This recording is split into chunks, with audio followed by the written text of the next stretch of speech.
I'm refusing to go on a family vacation because my sister insists that I babysit her kids. I had to move out of my parents' house since I was constantly roped into watching my 3 nieces and nephews. Despite this, last year I often ended up acting as the assistant or even the main nanny on family trips. For instance, last summer, we went on a beach vacation with my parents, who paid for my hotel room, but I had to share it with 3 noisy boys because my sister and her husband wanted a separate room for themselves. I was promised free time to do my own things, but instead I was forced to spend all my free time looking after the kids. I complained, but everyone reminded me that I was there for free. In the end, we only did one activity I actually wanted to: visit an art gallery. I enjoy visiting galleries while on vacation, but the kids found it boring. This year, my parents planned a similar beach trip in June, expecting me to go under the same conditions as last year. I refused. I said I would drive myself and pay for a separate hotel room so I could have my own space. My parents were shocked and reminded me of the cost, but I told them it wasn't an issue. I have a good job and a decent car, so I can afford it. Then came all the arguments, but I explained all the reasons why I was going alone and paying for myself. I want to enjoy the vacation as an adult, not as a child.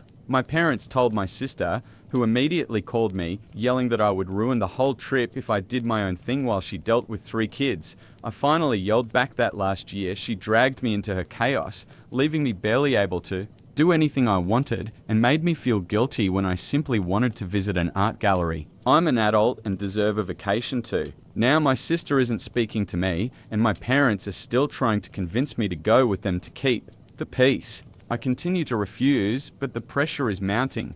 I know it might be tough for them without someone to help, but I don't see myself as selfish for standing my ground. Let me know what you think in the comments. Who is in the right here, me or my sister, who has 3 children to care for? Raising 3 kids isn't easy. Update 1, about an hour after I posted, my sister somehow saw it. She's not just furious with me, she's upset that no one in the comments supported her. In short, she threw a tantrum, saying how hard it is to be a parent of triplets and that I, as a young and free adult, should help her. I stuck to my position and now wait for a call from my parents, whom she has already contacted. Update 2, I finished work, so I can give more details. Everything seems to have been resolved. My parents read my post and were shocked by the flood of comments. Yes, they are angry at me for posting, but I told them that if they had listened to me from the start, I wouldn't have had to.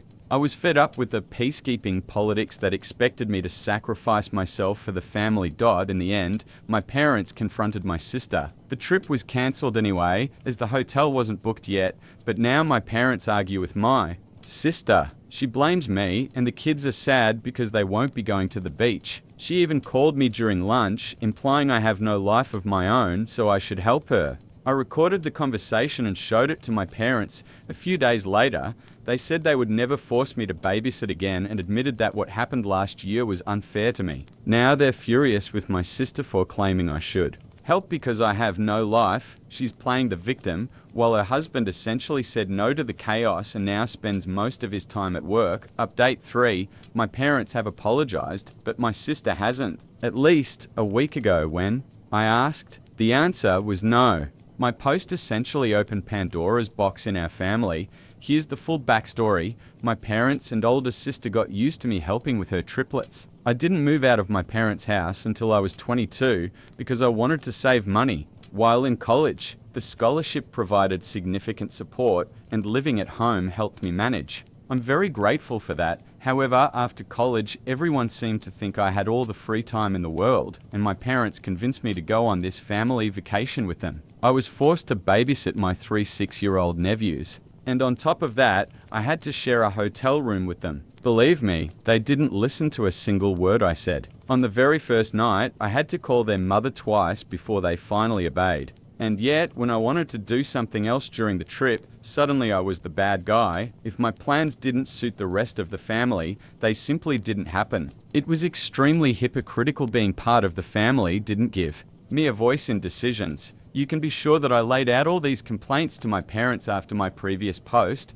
and they admitted they were wrong. After that red-hot vacation, I decided it was time to move out and did so by the end of the summer, surprising everyone since I didn't tell anyone beforehand. I had landed a great job right after college thanks to an internship and moving Out also cut my commute from 45 minutes to just 15. My sister was particularly unhappy because this meant her free childcare on weekends was over, but she still tried to pressure me into babysitting. Sometimes I gave in when bribed with pizza, and that became a kind of norm. Last month, my parents announced plans for another family vacation to the same coastal spot, essentially expecting the same arrangement as last year. I immediately recognized it as a trap. I knew that if I went with them and let them pay for the hotel, I'd end up in the same situation as before. So I calmly told them I would drive myself and pay for my own accommodation. That's when the storm began. When my parents realized they couldn't rope me in again, they resorted to pleading, and my sister tried to practically order me to go along, using manipulation and emotional pressure, but it didn't work. Then, I posted about it online. Initially, the whole family was against me. My sister called my parents, who then called me while I still had a little time in the morning to talk. They were on the phone with me while reading my post. I asked if anything in the post was untrue. They tried to dodge the answer, claiming the story was exaggerated, but I pointed out multiple details that proved otherwise. The story was accurate. I told them to check the comments, though there were too many to read them all.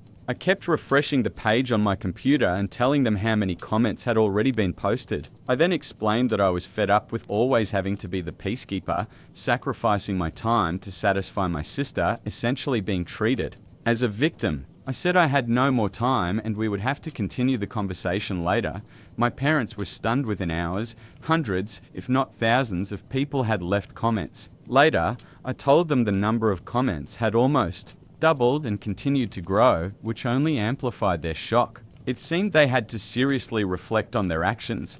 My sister also tried calling me while I was at work, but my phone was on silent until lunchtime, so she could only leave messages. She was persistent though, and finally reached me during lunch. The gist of the conversation was that my post had pushed our parents to my side, and now they were angry at her. As a result of the argument between them, my parents cancelled the entire trip. Later, they admitted that initially they had tried to shift all the blame for cancelling the vacation onto me because they were embarrassed, but ultimately they fully acknowledged their mistakes. They told me no excuse could justify making me the free babysitter when I no longer even lived at home. They tried to point out that they never charged me for housing while I was in college, but I reminded them that children don't ask to be born, and I had been doing my best to move forward. I also reminded them that my father had similar privileges when he was in college living at home for free, and those points basically overruled any arguments my parents made.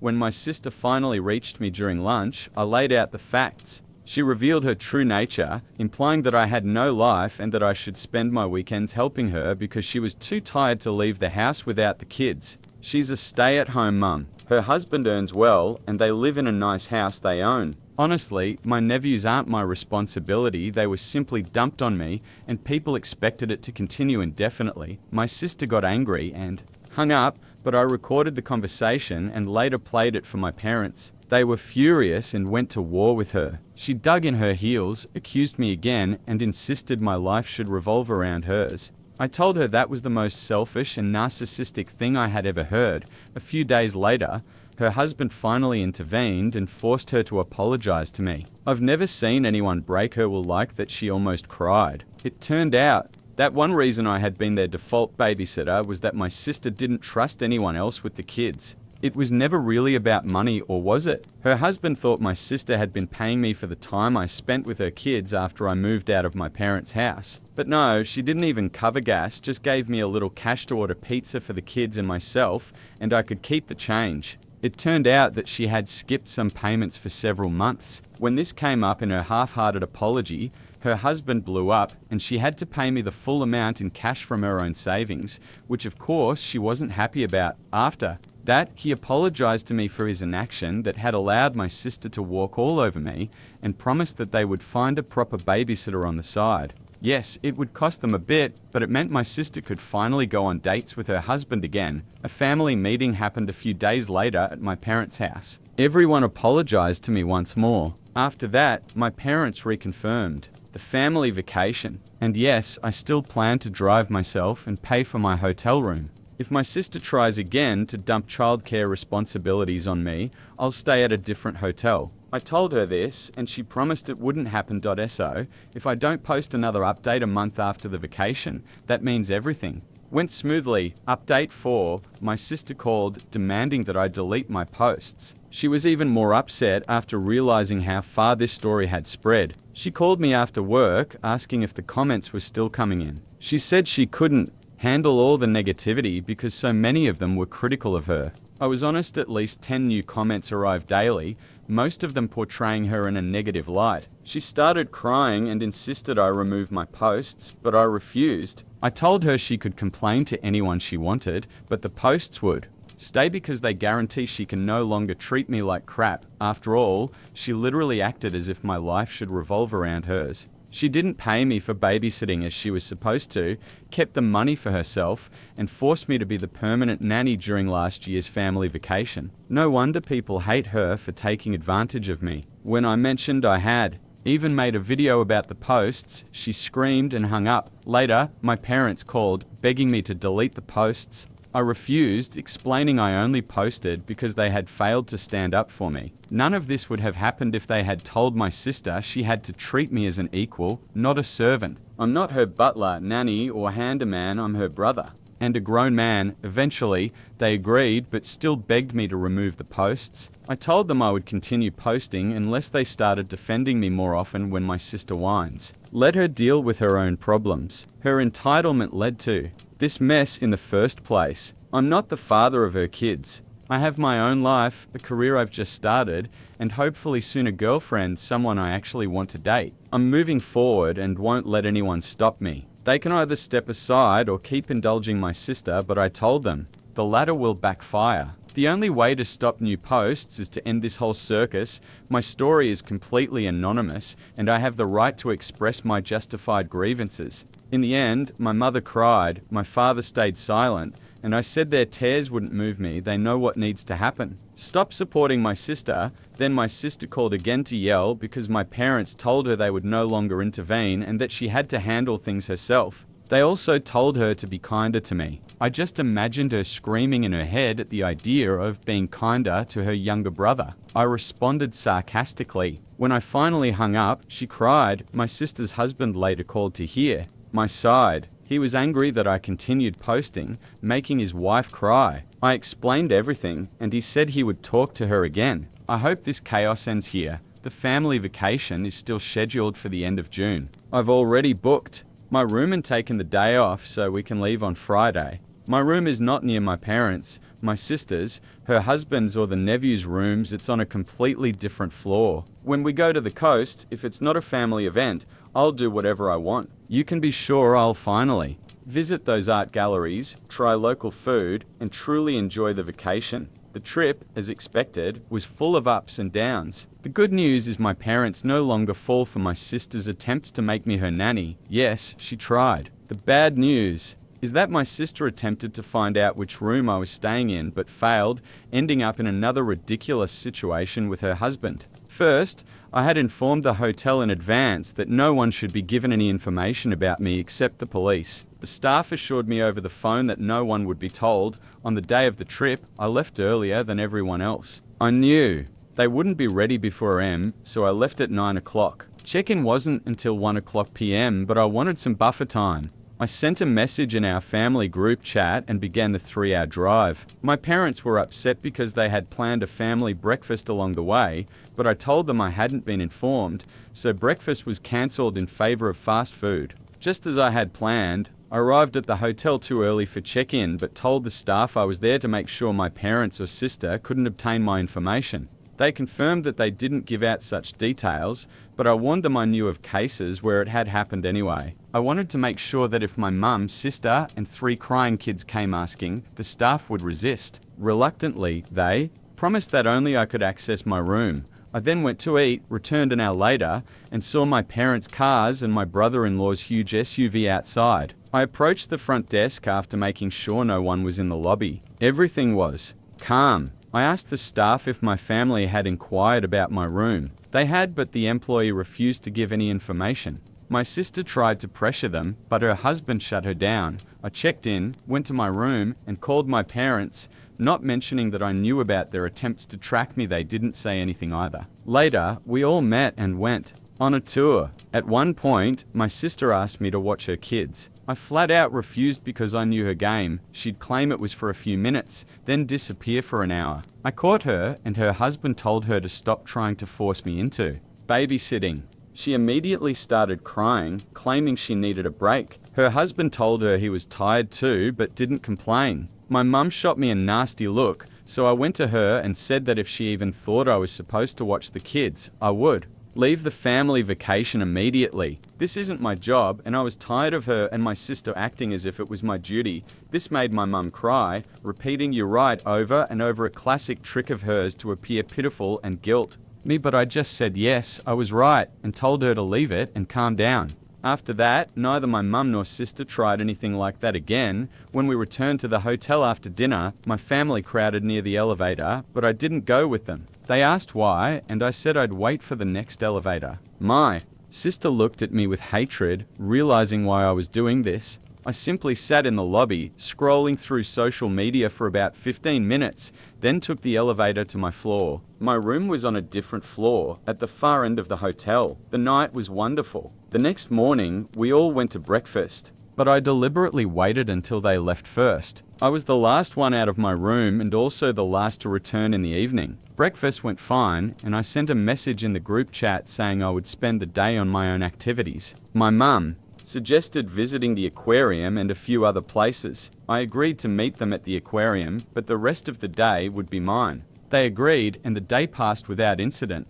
That evening, as I returned to my room, my sister caught me leaving. She had probably been searching the entire floor for me. I went back to rest before dinner because I was exhausted from walking. When I left again to meet them for dinner, she tried to corner me, claiming I had ruined her family vacation because now it was no different from her normal life. She still had to deal with the kids. I told her to stop talking nonsense. Our parents help her a lot, and I was tired of being her scapegoat. She needed to relax because the free babysitter days were over. She had to leave me alone and handle her own life. I walked on while she yelled, "Hey, I'm trying to talk to you." I said I didn't care and was going to dinner. She followed me to the elevator, and we rode down in silence. I didn't stay quiet. I told my parents and brother-in-law that my sister had been stalking me to find my room. She was scolded like a child for staging such a pathetic scene. I told her to stop complaining and grow up. The days when she could impose her will on me were over. Then I left. The next day, I sat in the lobby and then got into my car. At dinner, I arrived first. When everyone else arrived, my sister looked dejected, but no one mentioned what had happened yesterday, and that suited me perfectly. My sister avoided me the entire evening. This time, I didn't hide at all. I rode the elevator straight with them and told everyone clearly that, unless there was an emergency, no one should knock on my door. A "Do Not Disturb" sign hung on my door for a reason. The last day of the vacation went wonderfully. Neither my sister nor my mum disturbed me. They had completely given up. Throughout the trip, I played with my nephews. I'm not a complete jerk. They just wanted to have fun. I even bought each of them little bags of crystals and polished stones as souvenirs. There were a few minor disagreements between my sister and her husband, but I ignored them. Overall, I would call this vacation a victory because finally my mother and sister understood that the old days, when they could use me however they wanted, were over and I have my own life. Update 6. My mum and sister saw my latest post. They seemed to have no idea when to stop. "Hi mum, hi sister." I warned them I would post again if necessary, and here I am. Briefly, my mum and sister read my post and went berserk. My sister had been monitoring my account, knowing I'd post something. She called me in tears, complaining that I had made her look like a bad mother. I replied, "If it looks like a duck, swims like a duck, and quacks like a duck, it's probably a duck." She tried to argue with me, but couldn't point out a single significant falsehood. Naturally, she then called mum. My mum came to my house demanding I delete all posts. I said no, now I had material for another post. I eventually got her to leave in tears. Later, I spoke with my parents on the phone and told them straight their indulgence of my sister led to the toxic family dynamics we have now. I will never go back to how things were, so if they hope for that, I'll shatter it. They told my sister to stop blaming me and leave me alone because they couldn't handle my pushback anymore. Of course, she threw a typical nobody loves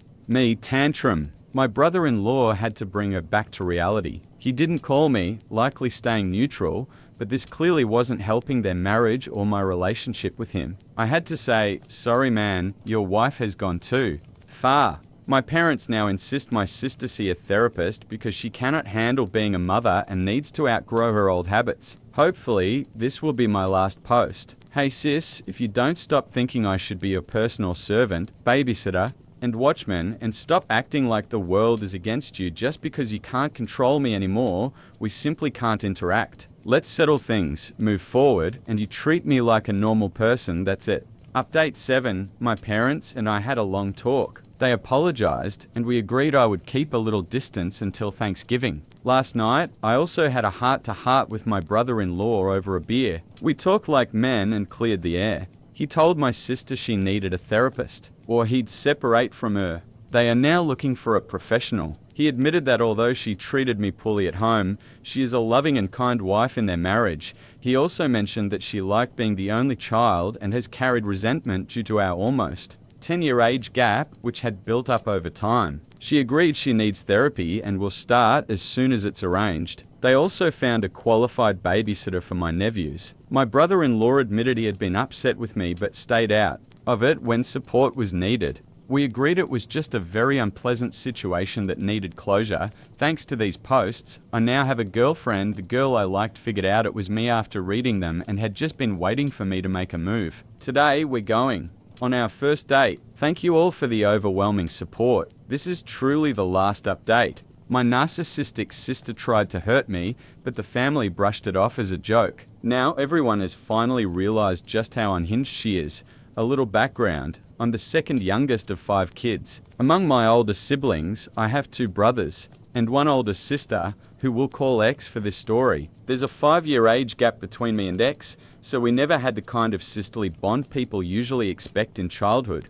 I was always a burden to her, and any time it was my turn to pick a family movie or something else, she would get upset. The reason is that, since she was 9, she's had an obsessive need to control everything and everyone. I think you can. Guess where this leads? I'm about to turn 19, and X turned 24 this year. Her boyfriend, let's call him Y, proposed to her during a family day at the beach in June. It was one of those proposals with large white letters made of rose petals, which he had prepared before our family arrived. My sister was over the moon and said yes. My parents, along with my older brothers and sisters, were thrilled. The youngest child in our family is only 4 years old, so I don't think he fully understood what was happening. And now, the drama begins. From the moment of the proposal, X completely transformed into a dictator bride at the insistence of my mum. She appointed me as a bridesmaid, which pulled me into this entire mess. Here are the demands my dear sister laid out. All bridesmaids must pay for their own dresses,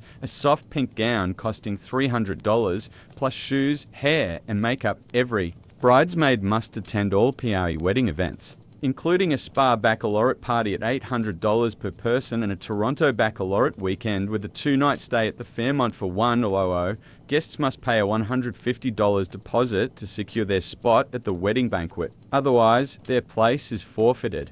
Gifts must be chosen from her registry. Any gift not on the list will be returned. Bridesmaids must go to a beauty salon every 6 weeks to ensure their hair and skin look perfect for photos at their own expense. Any tattoos must be covered. Dresses must cover the neck, ankles, and wrists. The bride wants to be the only one showing tattoos and a bright hairstyle. Hair must be natural or covered with a wig at our own cost. Dresses are only available up to size 10. Anyone who doesn't fit must lose weight. I wear a size 12, and my sister called me fat and even ordered me a keto diet book. No one, including vendors, is allowed to communicate directly with the bride or groom. Everything must go through the bridesmaids. She created an email account with the wedding name, which we all have access to, and we're not supposed to ask if something is okay, we just have to know. We must remind guests about deposits and track which gifts they're giving or how much cash they plan to contribute.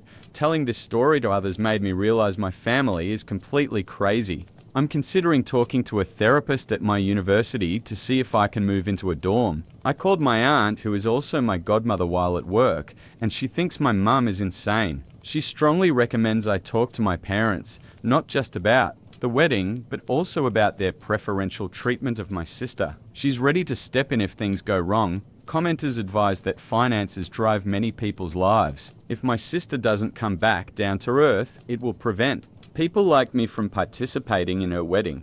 I've tried explaining this to her, but she won't listen. Her fiancé earns over $120,000 a year in IT, and she, an accountant, earns $100,000. They could easily pay for everything themselves. I told my mum and sister that I won't participate until someone covers all my expenses. My mum shouldn't pretend everything is fine when my sister is acting like a spoiled diva. That approach won't work. She's a very calm person, so they're actually a good match. He's the only one who can calm her down regarding the entrance fee for the wedding. My family insists this is normal for an Italian family, but I just found out it's not. I need to tell my mum I don't have that kind of money. About my sister, she could have just included me as a regular guest. She has 13 bridesmaids in total, 12 regular bridesmaids and 1 maid of honor. Why exactly 13? To match the number of the groom's brothers in his class. There were 13 of them, and he became close to them like brothers. I don't really know what it means, but it's important to him. I spoke with my sister. She said it's my duty as her sister to save money. My mum and dad are paying almost $100,000 for the wedding, so they can't give me $2,000 for my expenses. I'm starting university in the fall, which will cost $177,039. It turns out my parents had actually saved money specifically for us kids. My dad confirmed this with bank statements. They created accounts with $25,000 for each of us, my brothers, my sisters, and me. The rule was that once we turned 19 and went to university, we could use that money for whatever we wanted. These were our funds. I had just turned 19, and my dad was about to transfer my money to me when we had this conversation. This caused a small argument, but first, some background. I discovered right after my sister got engaged, she had spoken to my mum about always feeling like a neglected child. She had used this phrase before, so I really believe my mum felt guilty when she heard it. After a long conversation, my mum decided she could redirect part of the funds from all the children's accounts to pay for my sister's wedding. For context, my 2 older brothers are in the army, unmarried, and living on base. They never used their $25,000 because the Canadian military covers their education, housing, and more. So my mum had $50,000 at her disposal. Combine that with $25,000 from my sister and my $25,000, and that would make $100,000. My mum decided that since I was going to spend $177,000 on my studies, she could just take my $25,000 for the wedding. Later, my sister manipulated this situation because she is a master manipulator who knows how to pull the right strings. When I was born, my mum suffered severe postpartum depression and was hospitalized in a psychiatric facility for months, leaving my sister, 2 brothers, and me in my dad's care. My older brothers were 9 and 7 at the time, and I was just a few months old. My sister was around 5. Because my brothers were demanding, my dad had plenty to worry about. I was cared for by a nanny, which meant my sister received the least attention. At a time when it was very important, I think this contributed to the development of her negative traits. While the nanny helped with basic needs, food, hygiene, clothing, and some play, she couldn't replace my mum. When my mum returned, my sister felt a huge resentment not toward my mum, but toward me. She blamed me for my mum leaving, which led to her trying to suffocate me with a pillow. My mum stopped it in time, and the family turned the incident into a funny story. It was her way of coping. Throughout my childhood, my sister used manipulation to get what she wanted, so it's no surprise she tried the same with her wedding. Mum felt guilty and decided to give her daughter everything she wanted. When my sister grew up, it was no longer about toys or candy, but full entertainment trips. As a result, I became much closer to my dad than to my mum. My sister and I had normal relations when I was 12, but everything changed when mum became pregnant with my youngest sister. This was accidental, and I became her target. Update 2. Now that the background is complete, here's what actually happened. We finally talked. I told my parents how I felt, the financial burden this would place on me, how unfair it was, and so on. My dad blew up he had no idea about. The $100,000. I showed him a screenshot from the group chat. He was upset that Mum had repeatedly said your father and I agreed, when in reality they hadn't discussed anything like that. We sorted out the wedding issue I won't have to attend. Then I was asked to leave the room so my parents could talk alone. They worked out the budget. After that, my dad asked why I hadn't felt comfortable discussing this with him earlier. I showed him this story I've been writing. Dad was furious. He immediately called my sister and told her she needed to come home as soon as possible because he needed to talk to her and wouldn't accept any excuses. She said she'd be there in 4 hours because she was with her fiancé and his parents. Dad insisted she fly home immediately, but she hung up and blocked him. Dad told me again to go to my room. I still don't know exactly what happened between them. Alone, but then my mum came in to talk with me. She shared details about her postpartum, depression, and other things I hadn't known before. We seemed to reconcile, and I asked my mum whether my sister would agree to see a therapist, since she was so convinced that the 4-month gap after my birth caused all these issues. Mum said she would try, but of course, she couldn't force her. I told her that if my sister refused therapy, I would stop communicating with her and possibly limit contact altogether. Dad reassured me that I would get my $25,000 and wouldn't have to attend the wedding if I didn't want to. Since my sister charges $150 from each guest, she could fund her extravagant wedding with the money she collected. Of course, this is partly a joke, but it seems that the future in-laws aren't planning to pay for the wedding either, so my parents would have to cover it fully if she wants her big ski resort wedding. Regarding the $150 entrance fee, my sister made it up. There is no such Italian tradition. We spoke with the groom's mother when she brought my sister over, and she was shocked. While there is a tradition of a money dance at some banquets, there is no mandatory $150 collection.so. My sister arrived 5 hours later. While the groom's mother was present, she was sweet as pie, but once she left, oh my God, the gates of hell opened. My sister demanded to know why Dad had interrupted their peaceful evening and insisted she be brought home immediately. Dad said he didn't care about their evening and told her to sit down. She refused, and they started arguing. Eventually, she sat after Dad began using various methods of persuasion, including financial pressure and threatening to tell the groom's mother about her true nature, which apparently her fiancé hadn't yet seen. I was asked to leave the room again. There were many angry shouts and manipulations from my sister, including threats to cut off communication or prevent our parents from seeing their future grandchildren. She tried to force my mum back to the original $100,000 plan, but Mum and Dad didn't give in. The argument continued until my dad shouted that Mum was not her punching bag and she was not to blame for her postpartum depression. If my sister was angry because of that, then she should go to therapy. I was called back and we discussed all the issues, starting with the kiddo diet book. My sister tried to justify her actions by saying I was fat and lazy, but Dad defended me. My sister started crying and Mum asked him to be gentler, which he did. In the end, we discussed everything, and I finally felt like part of the family, not another punching bag. My sister eventually called a taxi and left, claiming she was being attacked. We decided to wait until Christmas, when my brothers would return to town, to discuss as a family what we need to move forward without arguing. Most likely, this will either be therapy or her being cut off from the family.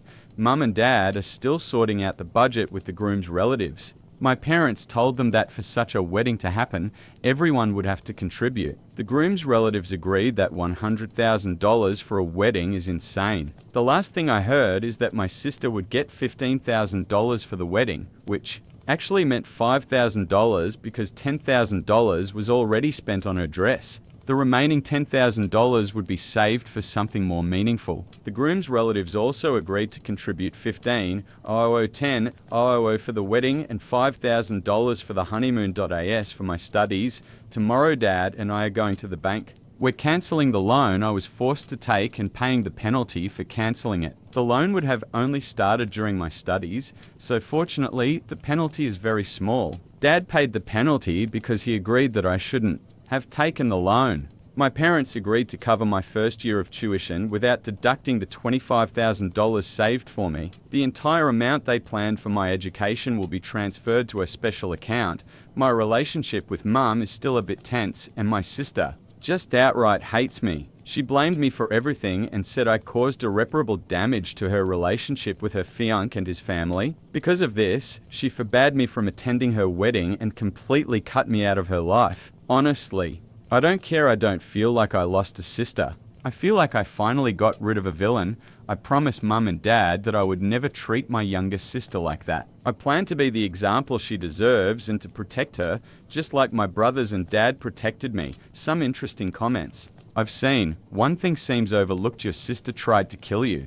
That's serious. I hope you discuss this with a therapist. It's a strong trauma, and the fact that your parents treated it as a funny incident is concerning. This is unacceptable, it's awful, and I truly hope you make your mum confront why she reacted that way and why she didn't send your sister to therapy back then. It's important to get answers to those questions, and your sister should apologize to you. It might also be worth making sure her fiancé knows about the money. She demanded he should understand who he's dealing with. Author, Mum and Dad weren't joking about this initially. It was mostly my sister who started calling it a joke. It was a joke, but only when we got older. Of course, since then, my parents never left me alone with my older sister. Either they were in the room or my older brother was nearby. Only when I was 10 and my sister and I had normal relationships did the situation get discussed in a joking way. I forgave her and honestly thought it was a joke. Now I realize it wasn't, and she's hated me her whole life. Regarding therapy, I forgot to mention that she did see a therapist from ages 7 to 10. But she learned to tell him what he wanted to hear, and those sessions ended. Dad didn't object. Mum wanted a second opinion and found the best child psychologist in Alberta for her. He worked with her for almost 4 years. In the end, he said she had learned everything and helped her deal with trauma. But I feel like she just became very good at saying what adults wanted to hear. As for her fiancé, he knows. I sent him a long voice message and we talked for 2 hours on the phone. In the end, he just shrugged. Looking back, I think he was aware. He also shows some concerning traits. Your parents think they failed in raising your sister by allowing this behavior, ignoring her when she tried to strangle you, which became a family joke. It seems to me they project all their mistakes onto her, even though they were partly to blame. I definitely think this played a role. She showed signs of anxious behavior even as a child, pushing, biting, or intentionally harming my brothers or other kids at daycare. But I think the lack of attention from Mum broke her. Dad was busy with the boys, the nanny mostly took care of me, and an aunt mostly took care of her, but she couldn't replace Mum. The problem is that even though things improved, when I was 12, my sister told me why she hated me, because she had hated me from the start. Mum was pregnant with the youngest sister, and my older sister took out her frustration on me, on the house, or even screamed at the dog. To understand my sister better, it's worth noting she stole her fiancé from another girl she knew just because she wanted him and didn't care about the other girl. Psychologists often wait until someone turns 18 to diagnose borderline personality disorder, hoping the child will outgrow it, but adults with BPD often become master manipulators, able to deceive therapists, hide behavioral patterns, and lie about actions and feelings convincingly as if acting a role.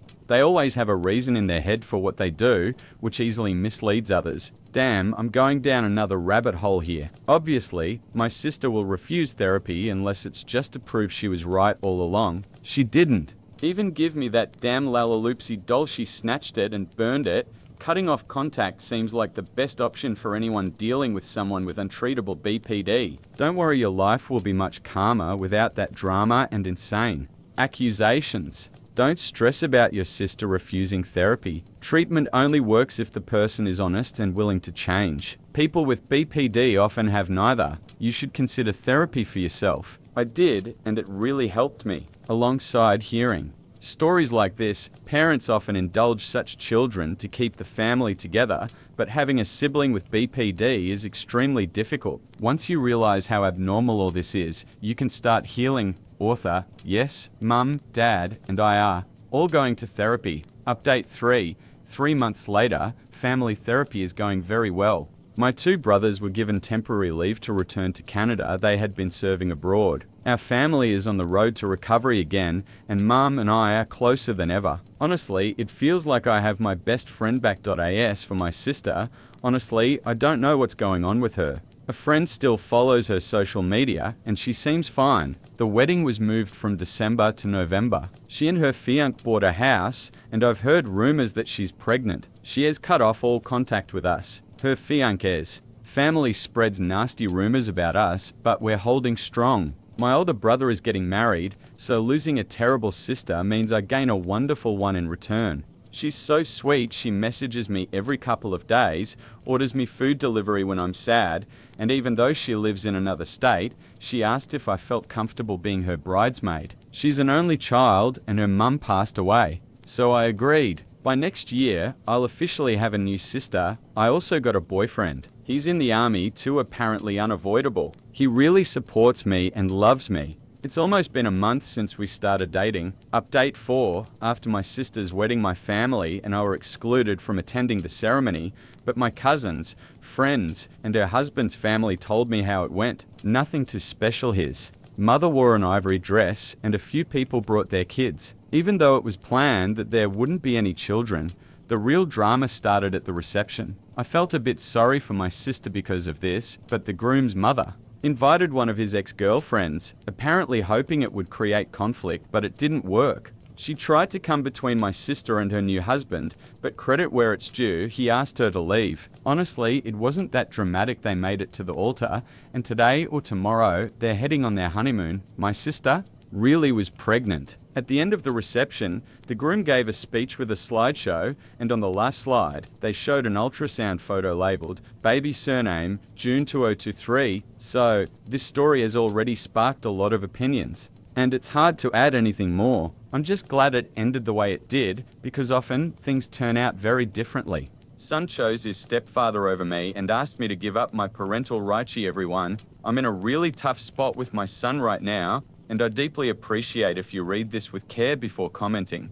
My son just turned 17 a week ago, and this fall, he's supposed to start college. Our relationship has been strained ever since I decided to divorce his mother 2 years ago. No matter how hard I tried to repair things, nothing worked. He keeps pushing me away, and it's painfully heartbreaking. I've tried to stay close. While I had the strength, he doesn't respond to my messages or calls, and when he does come over, he spends all his time in his room, refusing to talk. The only time we communicate is at the dinner table, and even then, he keeps conversations to a minimum. Things with my ex-wife aren't great either, which I think is part of why my son seems to hate me so much now. I'm 44, my ex is 42. We were married almost 20 years. Everything started falling apart after I lost my job a few years ago.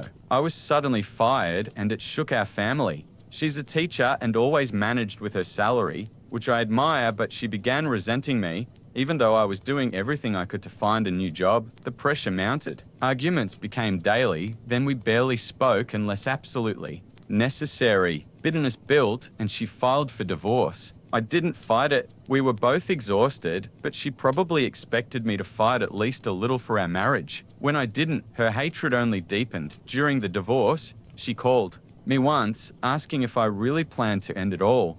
I told her, yes, everything we owned was divided evenly, no disputes, but our relationship was shattered. We had to work together for our son's sake, who struggled with our split. He didn't want us to divorce, and when it happened, he sided with his mother. It hurt deeply. After the divorce, we lived separately. My son naturally stayed with his mother, and I stayed with a friend. I think this is when she convinced him it was all my fault. She pulled him into our battles. It was cruel, but she wanted revenge, and she got it. 3 months ago, she married her colleague. I know him. He'd even visited our house a few times during her work gatherings. Everyone was shocked by their wedding, myself included. I don't know how long they'd been together or if she cheated, but at this point, it doesn't matter. What really hurt was seeing my son's posts about his new stepdad. They attended football games together, spent time together, even on his birthday, which I wasn't invited to. He posted a picture with his mum and stepdad captioned, "Mum and Dad, it crushed me."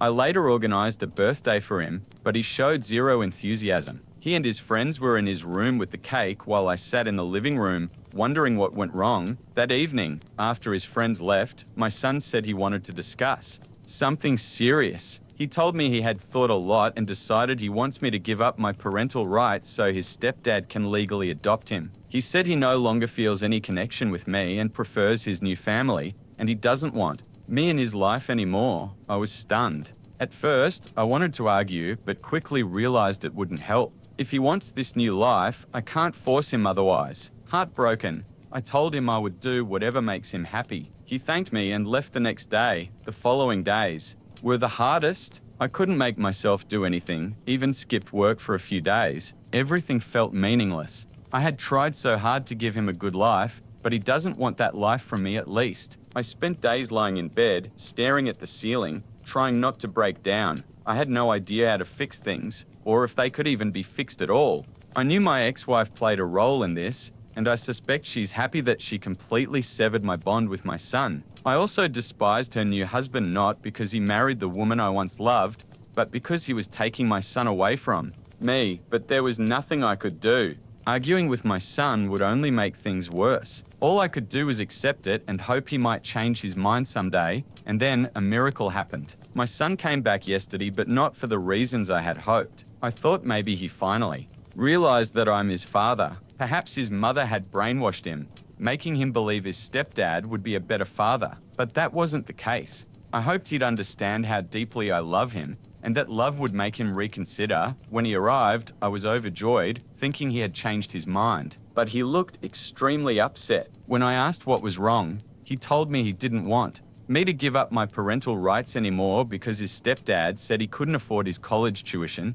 so he had to come to me. There were no other options. His mother alone couldn't cover it all, so if he wanted to attend the college of his choice, he'd have to follow the custody agreement. He was heartbroken, and it cut me deeply. I never treated him badly, in fact, quite the opposite. I couldn't understand why he hated me so much. I hadn't done anything to deserve this hatred from my own son. It infuriated me that he despised me for no reason, except maybe because his mother had filled his head with lies. I have to admit she did a good job. I told him he didn't have to engage with me if he didn't want to, and that there are other ways to pay for college, get a job, apply for student loans. If he thinks I'm the worst father, then let him do what he needs to ensure his stepdad adopts him, because I don't want him to suffer any longer. Of course, I said it with heavy sarcasm and he understood. He looked embarrassed, said nothing, and I just kept talking. It felt like years of bottled up frustration and hurt, caused by my own son's hatred, finally erupted. I told him I didn't divorce by choice, his mother wanted it. And the only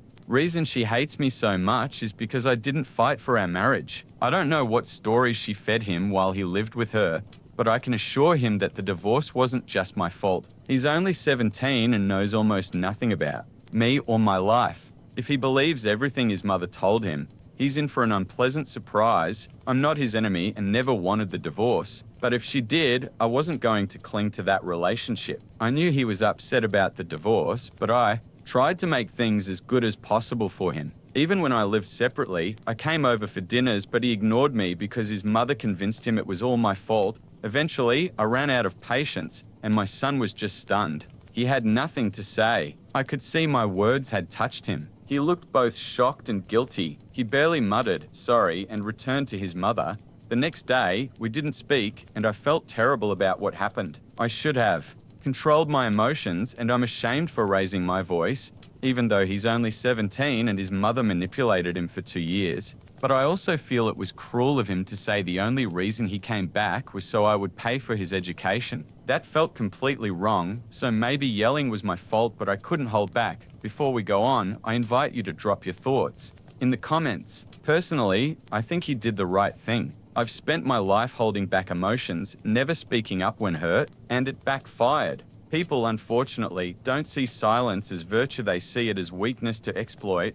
Meanwhile, his mother sits comfortably and continues to manipulate him, telling him I'm to blame for everything that I left him, that I divorced her, and so on. It's cruel, but sometimes you have to stand up for yourself and speak your mind, even if it's uncomfortable. So, I'd love to hear your thoughts in the comments before we continue.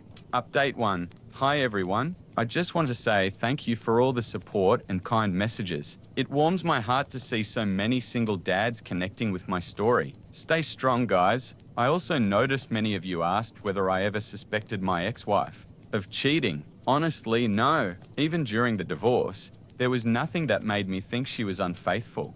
Maybe there were signs, but I simply didn't notice them. And honestly, it doesn't matter anymore. Whether she cheated or not isn't important. I have all the proof I need that she's a terrible person, using our son just to hurt me. Regarding why I didn't try to have my son live with me during the first months after the divorce, I tried. I really did. But my son insisted he was more comfortable staying with his mother, and since he was still in school, I didn't want to create more problems for him or my friend who was hosting me at the time. I visited occasionally, but the environment was so hostile, thanks to my ex, that I couldn't stay long. Eventually, he began to resent me. I don't know what more I could have done to prevent it. I really tried to shield him from the divorce drama, but my wife made sure to pull him into it and make him hate me. By the time I realized her plan, it was too late. My son had already drifted too far from me. It's been a few days since I last spoke with him.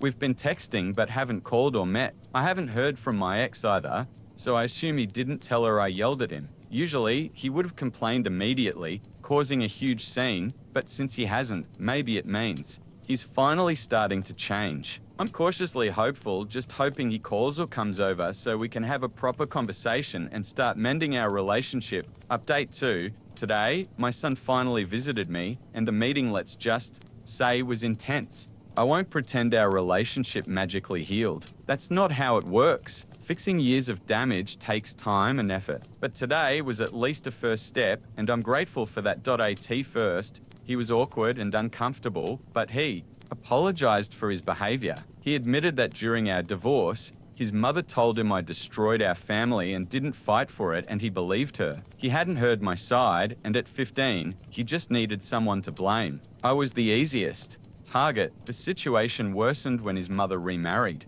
My son said it was entirely her idea to post pictures with his stepdad, pretending they were a happy family even though they weren't that close. She did it just to punish me for the divorce, hiding the fact that she filed for it. She even tried to make him believe he needed me to relinquish parental rights so his stepdad could officially adopt him, but she didn't discuss it with him. She just presented it as a fact. His stepdad was shocked and explained that while he enjoys spending time with him, he isn't ready to adopt because the bond isn't there yet, and he didn't want to pay for college if adoption happened. This upset my son deeply, leaving him frustrated and conflicted. It was a relief to finally talk and for him to start seeing the manipulation from his mother. It was an incredible day, and we managed to begin restoring our connection. I know rebuilding will take time, but this was a strong start. I told him I'm ready to forgive and start fresh, no matter what happened in the past. He promised to talk to his mother about the lies she's been telling him, and even suggested family therapy so we can rebuild in a healthy way.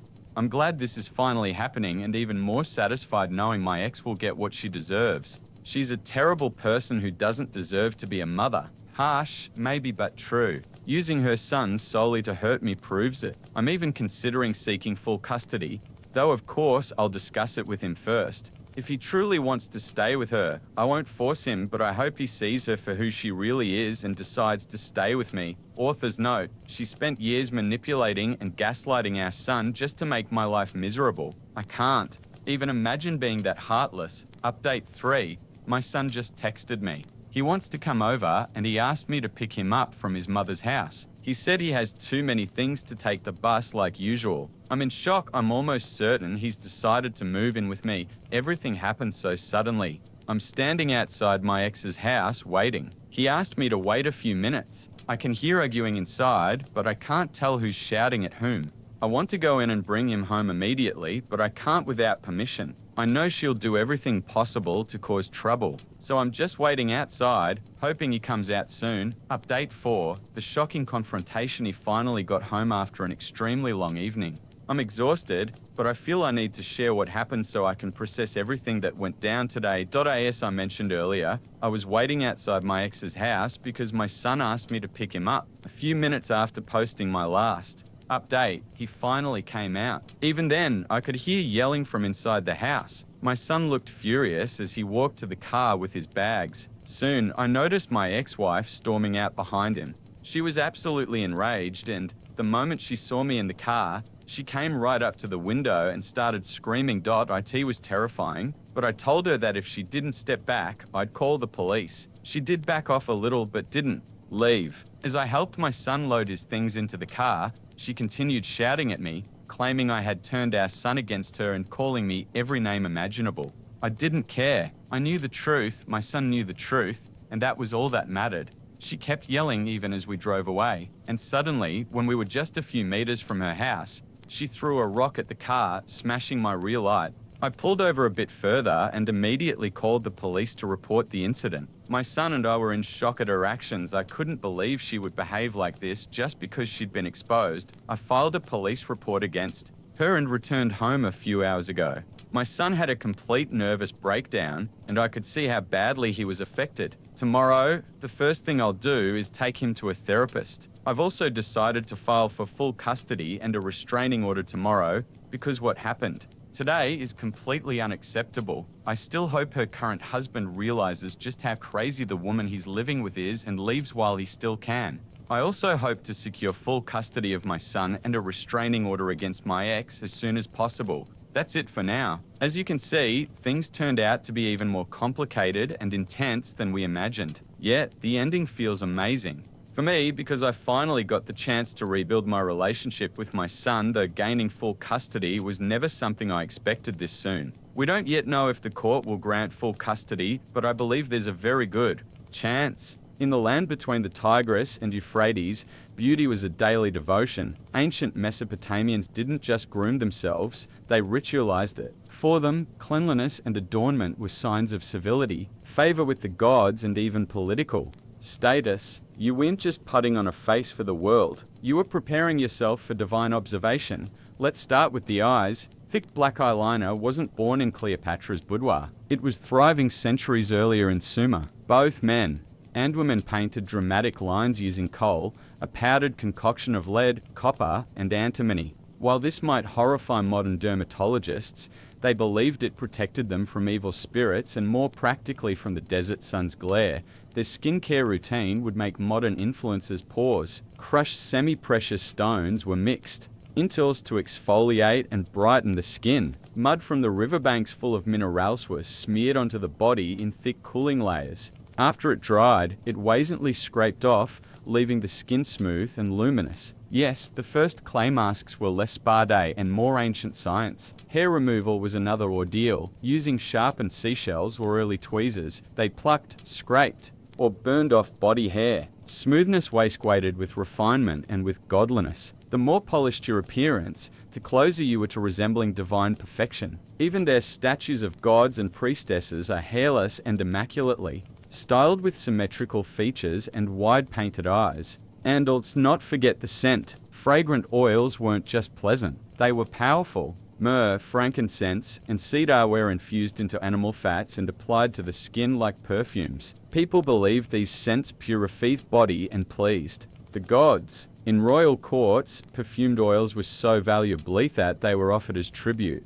Eyebrows tattooed. Permanent cosmetics weren't invented in the 20th century. They were already practiced in ancient temples. Women inked their brows using soot or natural dyes, creating bold arches that framed their faces dramatically. It was beauty with commitment. If you think today's beauty trends are extreme, let's talk about Cleopatra. Yes, the Queen of Eyeliner was more than just a seductress. She was the poster girl for Greco-Roman beauty obsession. While her face graced coins, her influence reached into every apothecary and boudoir from Alexandria to Rome. And she wasn't alone. Roman women inherited Egypt's taste for luxury and then dialed it up to 11. Let's begin with the iconic milk bath. Cleopatra was rumored to bathe in donkey milk daily. Whether it was 500 donkeys or just a strong rumor, the truth is this: lactic acid found in sour milk is a natural exfoliant. Romans copied this enthusiastically. Elite women bathed in milk, honey, and rose petals,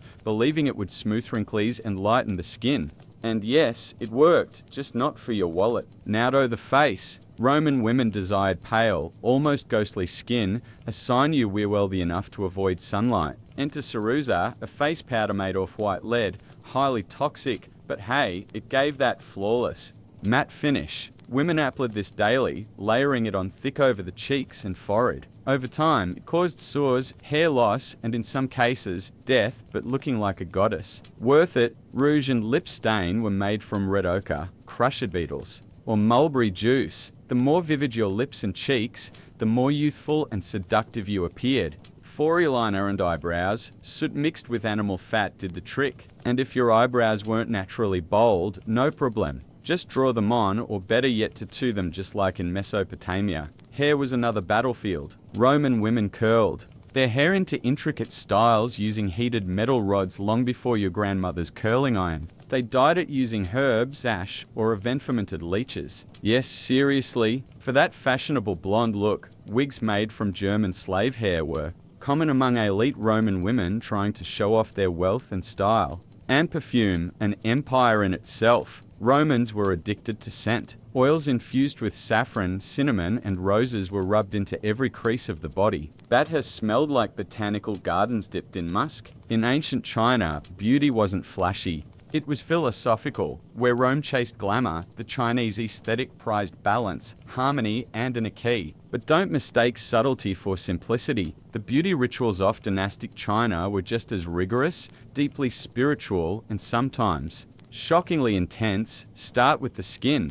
Chinese beauty standards revered a pale porcelainic complexion, not because they feared the sun, but because fair skin symbolized nobility and leisure. Peasant women worked the fields under harsh sunlight. Aristocratic women stayed indoors and preserved their complexions like priceless scrolls. White lead powder, ground pearl, and even powdered rice were common ingredients. It wasn't just makeup, it was medicinetto. Many formulas were designed by court physicians and believed to boost ki or prolong life. But the real star of ancient Chinese skynair was jade. Jade rollers, which TikTok made trendy again, were used centuries ago by Han Dynasty women. Cool. To the touch and symbolically connected to immortality, jade tools were rolled across the face to promote circulation, reduce epiphanis, and maintain youth. Even emperors were known to keep jade pillows, believing the stone would draw toxins from the skin while they slept. Eyebrows were serious business.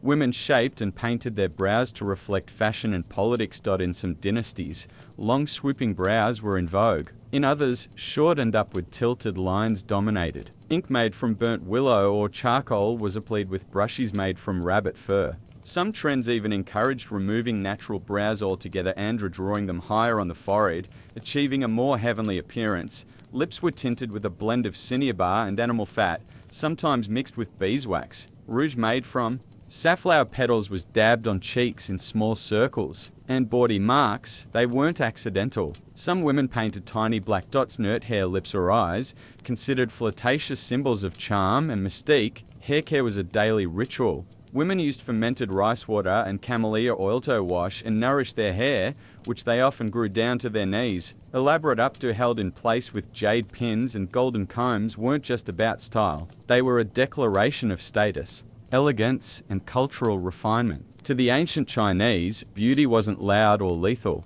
It was meditative, disciplined, and symbolic. It was artful restraint paired with quiet power, written not in words, but in the soft glow of powdered faces, and a curve of a perfect brow. If ever there was a time when beauty killed, literally, it was the Renaissance. In the courts of Italy, England, and France, women weren't just enhancing their appearance. They were slowly poisoning themselves in pursuit of affection. The goal?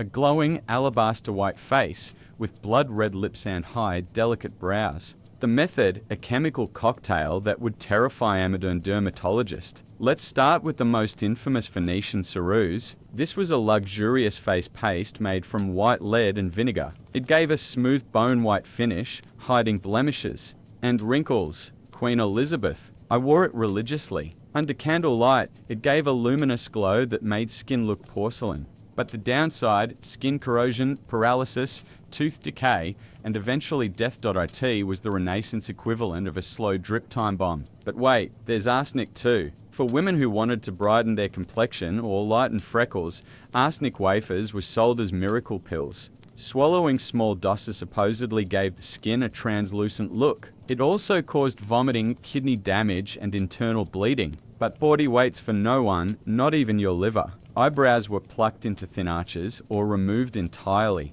A high, rounded forehead was fashionable, so women Semites shaved their hairlines an inch or two to create the illusion of a larger brain and therefore higher virtue. Balding was rebranded as high status. Cheek color came from crushed berries, cochial, bugs, or vermilion.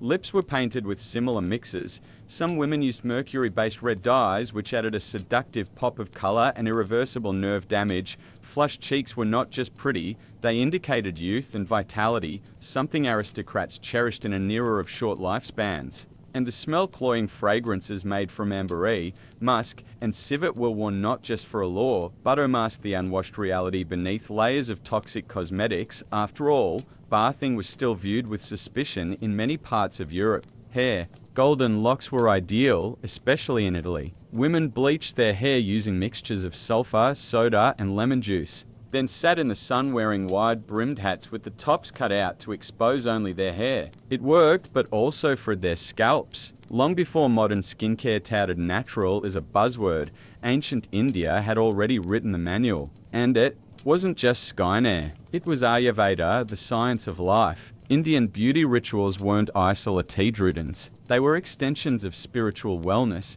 diet, and inner balance. Beauty was the outer mirror of your doshas, your elemental energies. Let's start with the bath. The ritual of cleansing was sacred. Women of the Vedic period bathed in turmeric-infused water or milk, followed by exfoliation with upin, a paste of chickpea flour, sandalwood, turmeric, milk, and rosewater. It brightened the skin, slowed aging, and purified energy. No parabens, no microplastics, just ingredients from the kitchen that doubled as sacred medicine. Hair was a crowning glory. Coconut oil, amla, Indian gooseberry, and hibiscus were infused into warm oils, massaged into the scalp to stimulate growth, calm the mind, and ward off premature graying. Thick, waistline hair wasn't just an aesthetic, it was a marker of vitality and femininity. Hair oiling sessions were communal, intimate, and meditative. Kajal, the black eyeliner still used across India today, had spiritual roots. Made from soot and ghee, it was believed to protect from the evil eye. Mothers would apply it not just to themselves,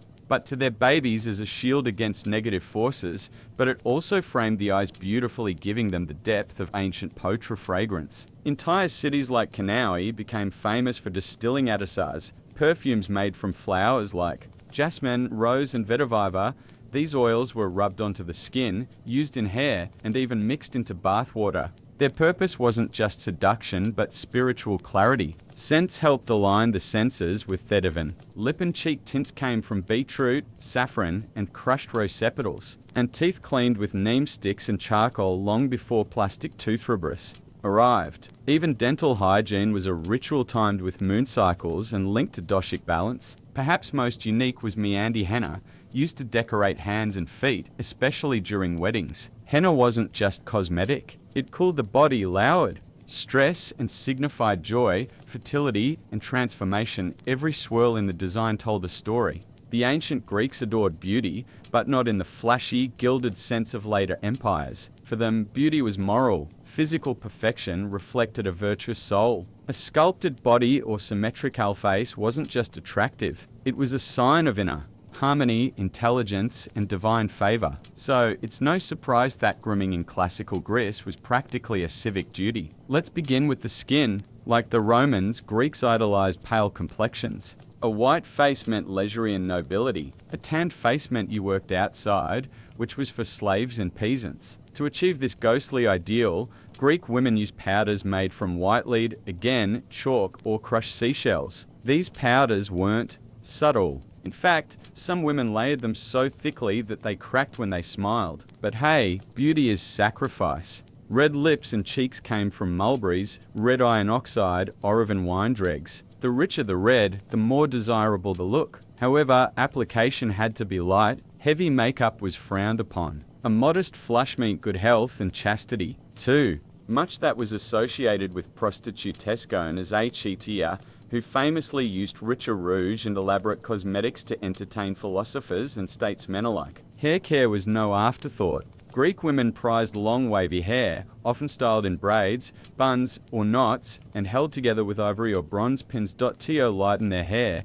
they rubbed in vinegar, lemon juice, and sometimes used ashes. Blonde hair especially was idealized as divine and foreign. Think Helen of Troy. Wigs and hairpieces matter from enslaved northern women weren't uncommon among the elite. Eyebrows were key. A single continuous brow, yes, oni brow, was a sign of purity and intelligence. Women who weren't naturally blessed would fake it using powdered antimony or soot. Some even glued goat hair between their brows, all for that soft, scholarly look. Perfumes were blended with care using olive oil as a base mixed with herbs like margam, thyme, and iris root. They were applied after bathing, which the Greeks did obsessively, often in public baths. Cleanliness was next to godliness, literally. In the jungles and highlands of Mesoamerica, beauty wasn't soft and it definitely wasn't subtle. For the Aztec and Mayan civilizations, beauty was bold, a physical badge of identity, power, and sacred duty. The ideal body was carved, and sometimes painfully altered, all in service of the gods and societal status. Let's start with the most intense cranial modification. Among both the Mayans and Aztecs, shaping a baby's skull was seen as an enhancement. From infancy, wooden boards were gently but firmly bound to a child's head to elongate the skull into a sloped, almost cone-like shape. It was a sign of nobility, intelligence, and beauty. The longer and smoother the forehead, the higher your social standing. Next up, dental decoration. Forget whitening strips. Mayan elites embedded jade, turquoise, and even hematite into their teeth. Tiny holes were drilled with obsidian tools, and precious stones were glued in with natural resins. Their sparkle. When they smiled, literal. The pain tolerance astronomical. Filed teeth were also fashionable, shaped into sharp points or symmetrical patterns to mimic animal traits, suggesting strength or divine connection. Skin and face painting played a major role in daily life and ritual. Aztec women often wore red and yellow pigments in their cheeks, while both men and women used black paint for ceremonies. The colors weren't random. They had meaning. Red was for life and fertility. Black often signified war or devotion. Some paints were made from crushed insects like cochineal, giving a vibrant crimson hue. Piercings and tattoos were spiritual commitments. Ear, nose, and lip piercings were common, often adorned with jade or bone jewelry. Tattoos created with thorns and ink displayed in family lineage, religious role, or even battlefield honors. These weren't subtle accessories. They were declarations of loyalty to gods like Quetzalcoatl or Ixchel. Even crossed eyes were considered. Attractive among the Maya, mothers dangled beads in front of their infants' noses, training them to look inward until their eyes misaligned. This wasn't seen as a defect, but as a sign of mystical insight. Across the vast and varied landscapes of ancient Africa, beauty was as diverse as the terrain itself. From the lush Nile Valley to the Savas of Nubia and the trade cities of West Africa, beauty rituals were both practical and profoundly symbolic. Adornment wasn't just a matter of style. It was a statement of identity, status, and even cosmic alignment. Let's begin. In ancient Egypt, where beauty was practically a science, both men and women wore kohl around their ears, not just for allure, but as protection. The black pigment made from galena or lead sulfide reduced sun glare and warded off infections. The dramatic lines extended beyond the lids, creating the famous almond-eyed look of Egyptian art. Eyes weren't just mirrors of Thesaul. They were sacred instruments, channels to the divine. Perfume was a luxury and a necessity. Egyptians loved scent so much that they created perfume cones. Wax cones infused with myrrh, cinnamon, and lotus oil that were worn on the head during ceremonies. As the cone melted in the heat, it released fragrance coating the hair and body. Daily hygiene included scented oils after bathing, often applied with stone or alabaster jars that were art pieces in themselves. Skincare was rooted in both beauty and climate survival. Palm oil, shea butter, and castor oil were used to protect their skin from harsh sun and dryness. These oils weren't just moisturizing, they were medicinal. Mixed with herbs, they healed wounds, soothed rashes, and preserved the skin's glow. Body scrubs were made from sand or crushed seeds, keeping skin exfoliated and clean long before loofahs were invented. In Nubia, hairstyles were central to identity. Elaborate braids and shaved patterns told stories of tribe, age, and marital status. Hair was often dyed with henna or decorated with beads, shells, and gold threads. A towering-styled coif was more than fashionable. It was regal. Further west, in ancient Yoruba or Sanghae territories, body painting using indigo and ochre pigments played a role in rituals and celebrations. Tribal markings, either scarified or painted, were not seen as blemishes, but body enhancements and markers of strength and heritage. Beauty has always demanded something in return: time, effort, money. But in the ancient world, it could also demand your health, your sanity, and even your life. Across civilizations, the pursuit of perfection often crossed into dangerous territory. While these rituals were admired and even worshipped, they sometimes left scars far deeper than the cosmetic. We've already seen the chilling ingredients lead, arsenic, mercury, and crushed insects, all used in makeup and skinner. What these substances had in common was toxicity. Lead face powders used in Rome, Greece, and later Renaissance Europe caused hair loss, muscle paralysis, and slow organ failure. And yet, the paler your skin, the higher your desirability. It was a poison wrapped in a compliment. In ancient China, women of the elite class once bound their feet from an earlier guy in pursuit of the so-called lotus foot, an ideal that symbolized grace and obedience. Though foot binding became more dominant during later dynasties, early iterations of similar practices already existed. The result was permanent deformity, but it wasn't considered cruelty. It was considered beauty. Let's not forget the ritualized pain of tattoos, piercings, and body modifications. For the Maya and Aztecs, inserting jade into your teeth or reshaping your skull was seen as a mark of honor, but the risk of infection, pain, and permanent damage was high. Likewise, in ancient African and Middle Eastern cultures, scarification was a sign of strength and beauty, but involved cutting intricate patterns into skin, often without antiseptics. Even perfumes could be dangerous. In Egypt, perfume cones often included ingredients like cinnamon oil, which in high concentrations can burn the skin, and since bathing with water was a luxury, heavy oils could trap dirt and bacteria, leading to infections. Cosmetics and treatments weren't regulated or standardized. One person's beauty secret was another's slow demise, and since many rituals were passed down by word of mouth or inscribed in secretive texts, misinformation was as common as vanity itself. In every culture, the pursuit of beauty reflected values of the time: power, divinity, nobility, virtue, but the cost. It was often paid in silence. The scars were hidden beneath powders, perfumes, and elaborate hairstyles. Long before monopoly ruined family dinners,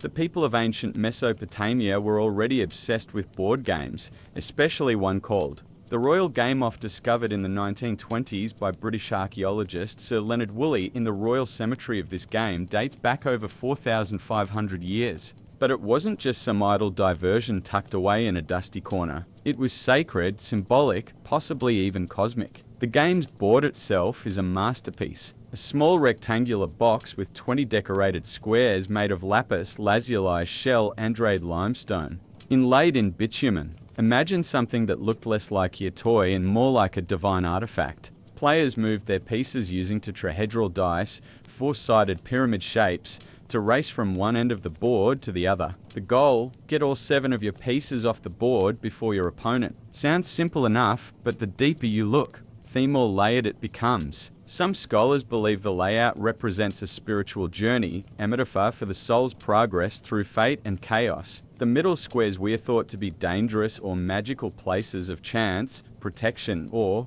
divine judgment. In this view, winning wasn't just about luck. It was about navigating the cosmos wisely, like threading a needle through the will of the gods. And speaking of gods, yes, they were involved. Clay tablets from later periods describe how people used the game for divination. Scribes would consult dice throws and interpret them as omens, using the game as a sort of oracle. Think of it as sentient tarot by way of competitive backgammon. The royal game of wasn't just played in temples or palaces. Versions of it have been found as far away as India and Egypt, suggesting it spread along trade routes and captivated multiple cultures. It may have been the first truly international board game long before chess or checkers were even invented. For the ancient Sumerians, playing the royal game of wasn't merely about killing time. It was about confronting fate, testing divine favor, and perhaps glimpsing the hidden structure of the universe. It was a game, yes, but also a ritual, a race, and a rehearsal for eternity. Senet wasn't just a board game.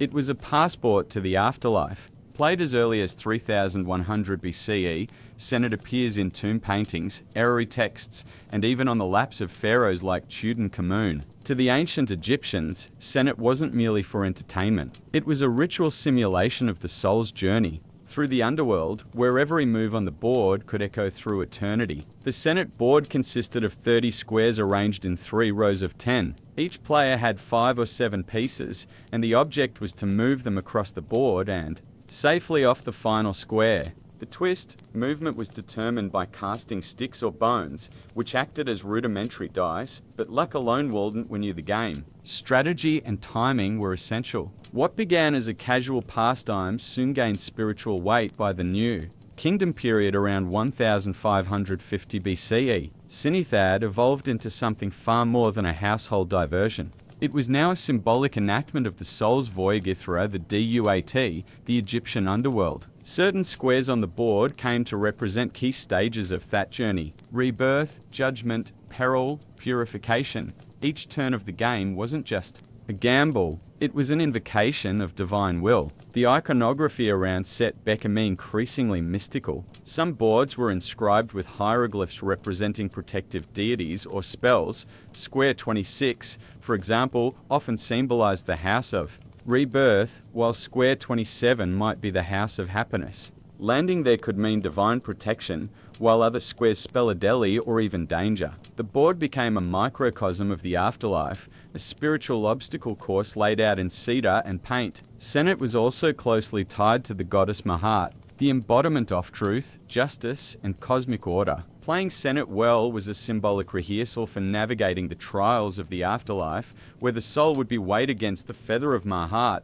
Win the game and you might win immortality. Lose. Let's just say you'd better hope Simeon packed extra amulets in your tomb. So while Set may look like an ancient version of backgammon, it was McMore, part game, part theology, part guidebook to the netherworld. In Egypt, you didn't just play Sinet, you prayed through it. To the untrained eye, knucklebones looked like child's play, just a handful of oddly shaped bones tossed in the air. But in ancient Greece, it was far more than a simple pastime. It was a game of skill, chance, flirtation, and even divine symbolism. Whether in bustling Athenian marketplace or quiet temple courtyards, knucklebones clattered across stone floors, echoing laughter, rivalry, and ritual. The game was originally played using the small ankle bones of sheep or goats, known as a straggleoi. Unlike modern dice, these four-sided bones didn't roll in uniform patterns, making each throw unpredictable. Players tossed them into the air and tried to catch them on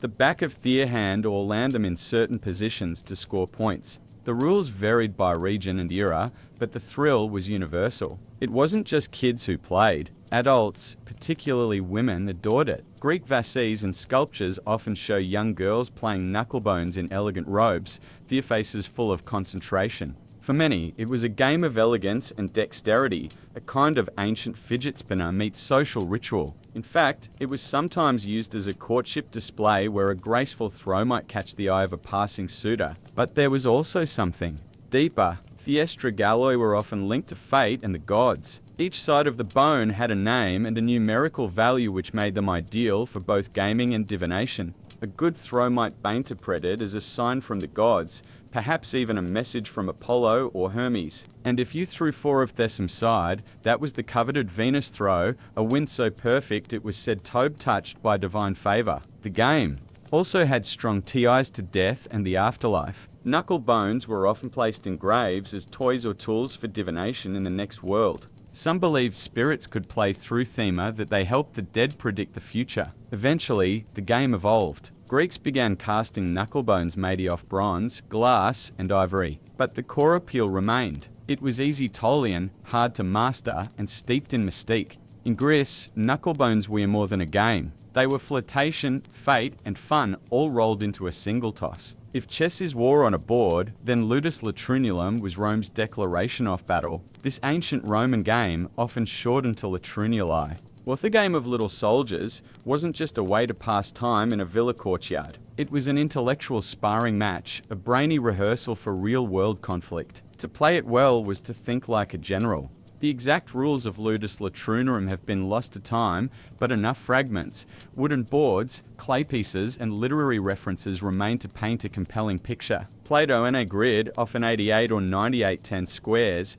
each player controlled an army of small-uniform pieces called latronus or mercenaries. The objective, outmaneuver your opponent and capture their pieces by surrounding them. No dice, no luck, just cunning. What made it thrilling was its subtlety. This wasn't a race game like or set. It was tactical, demanding foresight and psychological. Warfare, players would bait, feint, and trap, just like in actual military campaigns. Roman authors like Varro and Oid mention it as a pastime favored by both soldiers and statesmen. Some saw it as a test of character. Others just liked humiliating their friends in front of a crowd. Interestingly, the game wasn't confined to the elite. Latrini boards have been found scratched into stones, floors, and even rooftops across the Roman Empire from Britain to Egypt. Soldiers played it while stationed on the frontier. Merchants played it between negotiations. It transcended class and culture, offering both escape and strategic training.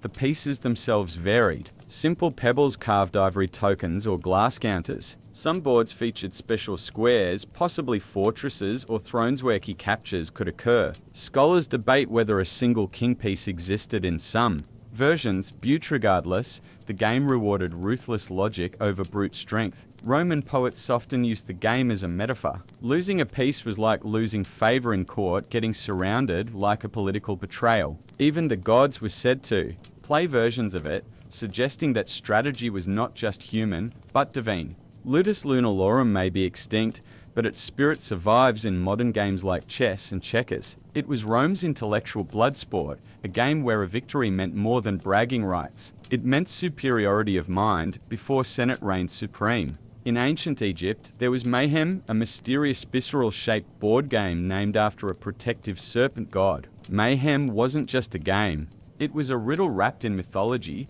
strategy, and ceremony. While the exact rules have vanished into the sands of time, the surviving boards and game pieces suggest that Mayhem was more than just recreation. It was cosmic symbolism in motion. The board itself was striking, a coiled serpent, its body segmented into rectangular spaces, spiraling inward toward the head. The serpent, Mayhem, was believed to protect the sun god Ra during his nightly journey through the underworld. So in essence, each game was a reenactment of a divine voyage. Players navigating the coils of danger, transformation, and rebirth. The pieces discovered alongside me boards include small lion-shaped token sand round marbles or spheres. Scholars believe each player controlled a set of marbles that travelled through the serpent's body, possibly escorted or threatened by the lion figures. The lions may have acted as guardians, obstacles, or even competitive etiquettes. While it's unclear exactly how movement worked, it likely involved dice or casting sticks as with other Egyptian games. What makes me so fascinating is its rapid disappearance. Popular during the Old Kingdom around 2600 to 2300 BCE, it abruptly vanished from records and archaeological finds by the Middle Kingdom. Why? No one knows. Some theorize that its religious associations fell out of favor. Others believe it was simply overshadowed by Bisonate's growing role in rewrites. Either way, Mayhem became a relic, leaving behind only beautiful serpent-shaped boards and silent lion-headed pieces. Its presence outside Egypt is equally intriguing. Similar spiral boards have been found in Cyprus and the Levant, suggesting the game, or at least its imagery, travelled through trade or conquest. Did it retain its symbolic meaning in foreign lands, or was it stripped of myth and reduced to a puzzle? The evidence doesn't say, but the mystery only adds to Mayhem's allure. In the end, Mayan was more than a pastime. It was a walk along the divine spine of a serpent, a metaphor for protection, risk, and the eternal cycle of life and death. To play it was to enter a spiral, one where each move chode with myth. Long before the Vikings wrote sagas or carved runous stones, they played Tafel, a family of asymmetric board games that mirrored their brutal world of raids, sieges, and survival. From frozen longhouses in Norway to trading ports in Ireland, Tafel games were spread across the Norse world, sharpening minds asmic as swords. These were not gentle pastimes. Tafel was warfare distilled into strategy, deception, and calculated risk. The most famous version is Hartafel or King's table played on a square grid that varied in size, most commonly 111 or Thran T13. The asymmetry is the game's signature. One player commands a king and a small group of defenders in the center of the board. The other controls a larger army of attackers on the edges. The king's goal, escape to a corner square. The attacker's goal, capture the king by surrounding him on all four sides. There are no dice, no luck, only logic, planning, and brute positional play. And just like in Viking raids, the odds are not even. The attackers outnumber the defenders 2 to 1, forcing the king's player to think like a desperate leader, constantly evading, redirecting, and outwitting the enemy. Taffel boards were often carved from wood, antler, or even stone, with intricate grid patterns and stylized playing pieces. Wealthier or warious might own versions made of glass or bone, with figures shaped like warriors, kings, or dragons. The boards were portable, easy to carry on long ships, and the rules, though regional, shared the same heartbeat: conflict. It wasn't just entertainment. Taffel trained Viking minds for real-world leadership and ambush tactics. It taught when to retreat, when to sacrifice, and how to think several moves ahead. In an age where alliances shifted like wind on the fjords, the ability to anticipate your opponent could mean the difference between glory and death. Taffel was so embedded in Norse culture that even Christian missionaries used it to connect with pagans, some at mescaling the kingpiece with a bishop. But as chess spread into Scandinavia during the medieval period, taffel began to fade, seen as a relic of the old gods. By the 12th century, it was nearly extinct, though echoes of it still survive in regional games like Tablet Dot. In its prime, however, taffel was more than a board game. It was a Viking battlefield, just quieter, cleaner, and played with bone instead of blood. In the grand courts of ancient India, amid elephants, incense, and sacred chants, agami was being played, not just for fun, but for fate. Passi, known as the national game of India, was more than just a pastime. It was a cosmic dance of karma, kingship, and calculated risk. With origins dating back to at least the 6th century CE and possibly earlier, Pachi was a favorite of emperors, especially the legendary Akbar the Great, who didn't just play it, he lived it. The game board is shaped like a giant cross, symbolizing the 4 cardinal directions and the intersection of fate. Each arm of the cross forms a path off squares converging at a central square representing the throne or home. Players race their 4 pieces around the board, trying to return them all to the center before their opponents. The twist: movement is determined by throwing 6 or 7 carry shells, not dis. The number of shells landing open side up dictates the movement, so every turn blends chance, choice, and divine whim. But Pachi isn't just about movement, it's about capture. Land on an opponent's piece, and you send them back to the beginning. Timing, positioning, and bluffing are everything. A rash move can lead to disaster. A patient strategy can dominate the board. It's a game of nerves, much like the chess offer or the politics of court life. And yes, it was played in real life. Literally, Akbar famously built a massive courtyard version of the board at Fatapurik where real people dressed in color-coded clothing acted as game pieces. He played from above, moving human tokens with royal authority. It was spectacle, statecraft, and spiritual theater all rolled into one. Paka symbolic layers run deep. The cross-shaped board reflects the intersection of Dharma, duty, Artha, prosperity, karma, desire, and Moxia, liberation. Success requires not just skill, but alignment with universal order. A good game, like a good life, balances risk and restraint. Later, British colonists adapted Pak into Ludo, flattening its symbolism into something more digestible. But the original game remains a masterpiece of ancient Indian thought. Pachi was more than a race. It was a lesson in destiny, patience, and the subtle dance of calm across a board where every throw mattered. If you were an Aztec, rolling the bones weren't just a gamble. It was a spiritual transaction. Party, one of Mesoamerica's oldest known games, was part gambling, part ritual, and part cosmic drama. It was played everywhere, from humble village corners to the great temples of Tenos, Tightlan, and always under the watchful eye of the gods, especially Mwil, the patron of games, dance, and excess. The game board was simple in appearance, a cross-shaped grid, typically drawn on mats, stone, or even carved directly into temple steps. It contained 52 spaces mirroring the Aztec calendar cycle of 52 years. This wasn't accidental. Time, fate, and cosmic cycles were embedded in every square. Players began with 6 beans marked with dots, functioning like primitive dice. These were thrown to determine how many spaces a player's token could move. Each player had a set of markers, often stones, bones, or carved figurines that they maneuvered around the board in an effort to complete a circuit before their opponent. But polo wasn't just a race. It was a duel. Land on an opponent's piece and you could send it back to the start or worse, eliminate it completely, but danger worked both ways. Certain squares were penalty spaces tied to battlements where landing meant forfeiting progress or goods. That's right, goods, because Patali wasn't just played for pride. It was a full-blown gambling event. Players bet everything from food and blankets to gold dust, jade, and even slaves. High-stakes games could get intense. Spectators would gather, cheering or jeering, and priests sometimes oversaw matches to ensure fairness and spiritual propriety. Players made offerings to McKilks before major games, asking for luck or forgiveness in case of loss. To play Poli was to risk not only wealth but divine disfavor. The Spanish, upon arriving, were horrified.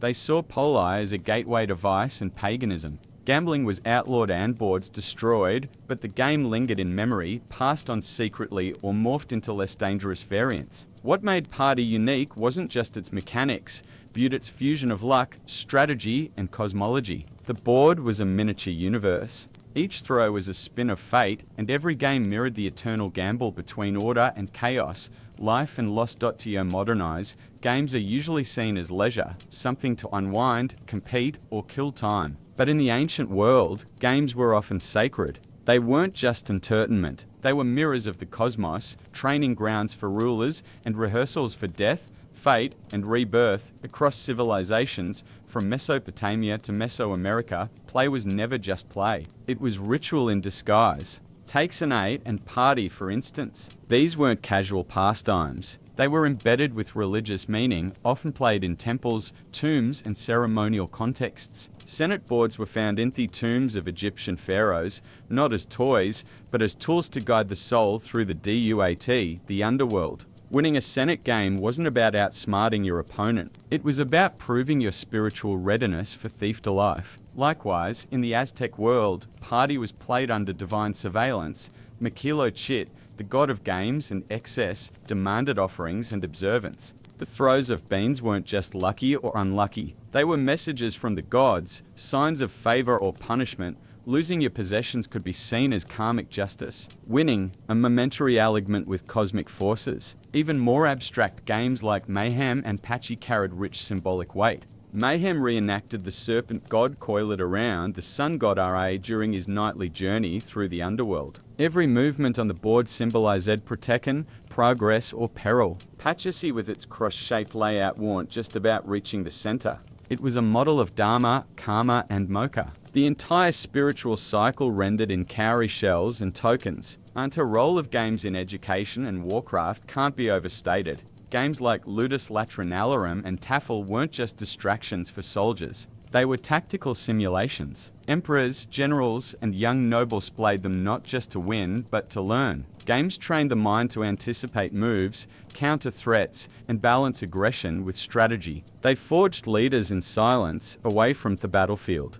So whether they were rolled in temples, chanted in courts, or carved into stone, ancient games served multiple roles. They amused, yes, but they also taught, healed, judged, and prepared. They connected humans to the divine, players to fate, and time to eternity. In the ancient world, when you sat down to play, you weren't escaping life. You were living it deeper. Mary Wollstonecraft Godwin entered the world on August 30, 1797, with more pressure in her first breath than most feel in a lifetime. She was born into an intellectual earthquake. Her parents, Mary Wollstonecraft and William Godwin, were two of the most radical thinkers of their time. Her mother was the author of A Vindication of the Rights of Women, a fiery feminist treatise that dared togi women were rational beings worthy of education and equality. Her father was a political philosopher and novelist who rejected monarchy, organized religion, and traditional marriage. Together they formed one of the most revolutionary unions in Enlightenment England. And then, 11 days after Mary's birth, her mother died. From the beginning, Mary's life was marked by brilliance and loss. Raised by her father in a house filled with books, ideas, and visiting radicals, she grew up surrounded by the ghost of a mother she never knew, but whose voice rang through the pages of her writing. Her father did not hide these works. He encouraged Mary to read them. Her education was anything but ordinary. She absorbed Greek myths, science, poetry, philosophy, and history before most children had learned to write a paragraph. The garden became her classroom. Her thoughts were fed by the likes of Cage, Rousseau, and Voltaire. But the household was far from idyllic. William Godwin eventually remarried, and Mary's relationship with her stepmother, Mary Jane Clement, was cold and contentious. The new Mrs. Godwin favored her own children and viewed Mary as a moody, defiant girl with too much imagination. Mary, for her part, despised the domestic expectations placed on her and found solace only in writing and dreaming. By age 10, she was scribbling her own stories. By 14, she was reading books most adults would fear to touch. She was not a girl built for embroidery and tea. She was a storm quietly gathering strength. Mary's childhood framed by the ideals of political revolution, personal freedom, and feminist. Rebellion laid the foundation for a life unlike any other. Her origins were haunted by death, defined by genius, and forged in fire. She was not simply her parents' daughter. She was already Beko Mingsaming's stranger and far more powerful. Mary Shelley, the future mother of science fiction. In the summer of 1814, Mary Godwin, just 16 years old, did something that would ignite scandalacrous literary London. She ran away, but not alone. She eloped with the already married, wildly idealistic poet Percy Bysshe Shelley, a man 5 years her senior, who was both her father's admirer and his greatest disappointment. What began as a romantic rebellion would soon unravel into grief, exile, and artistic fire. Mary met Percy in her father's home, where the poet often visited to debate philosophy and pay homage to Godwin's writings. But it was Mary, not her father, who enchanted him. Quiet yet intense, she shared Percy's fascination with liberty, science, and the supernatural. They read together by her mother's grave in St. Pancras churchyard, where she would often retreat to be near the woman she'd never known. It was there, between headstones and candlelit books, that their love story began. Their departure was abrupt and reckless. Mary Percy and Mary's stepsister, Claire Claremont, left England and sailed across the Channel to France with barely a change of clothes and no clear plan. Percy abandoned his pregnant wife, Harriet, a decision that would haunt all of them. The trio wandered through revolutionary France and Switzerland on foot, writing in their journals by day and sleeping in flea-bitten inns by night. Their money ran out quickly, forcing them back to England in disgrace. What followed was a spiral of hardship. Percy's creditors hounded them.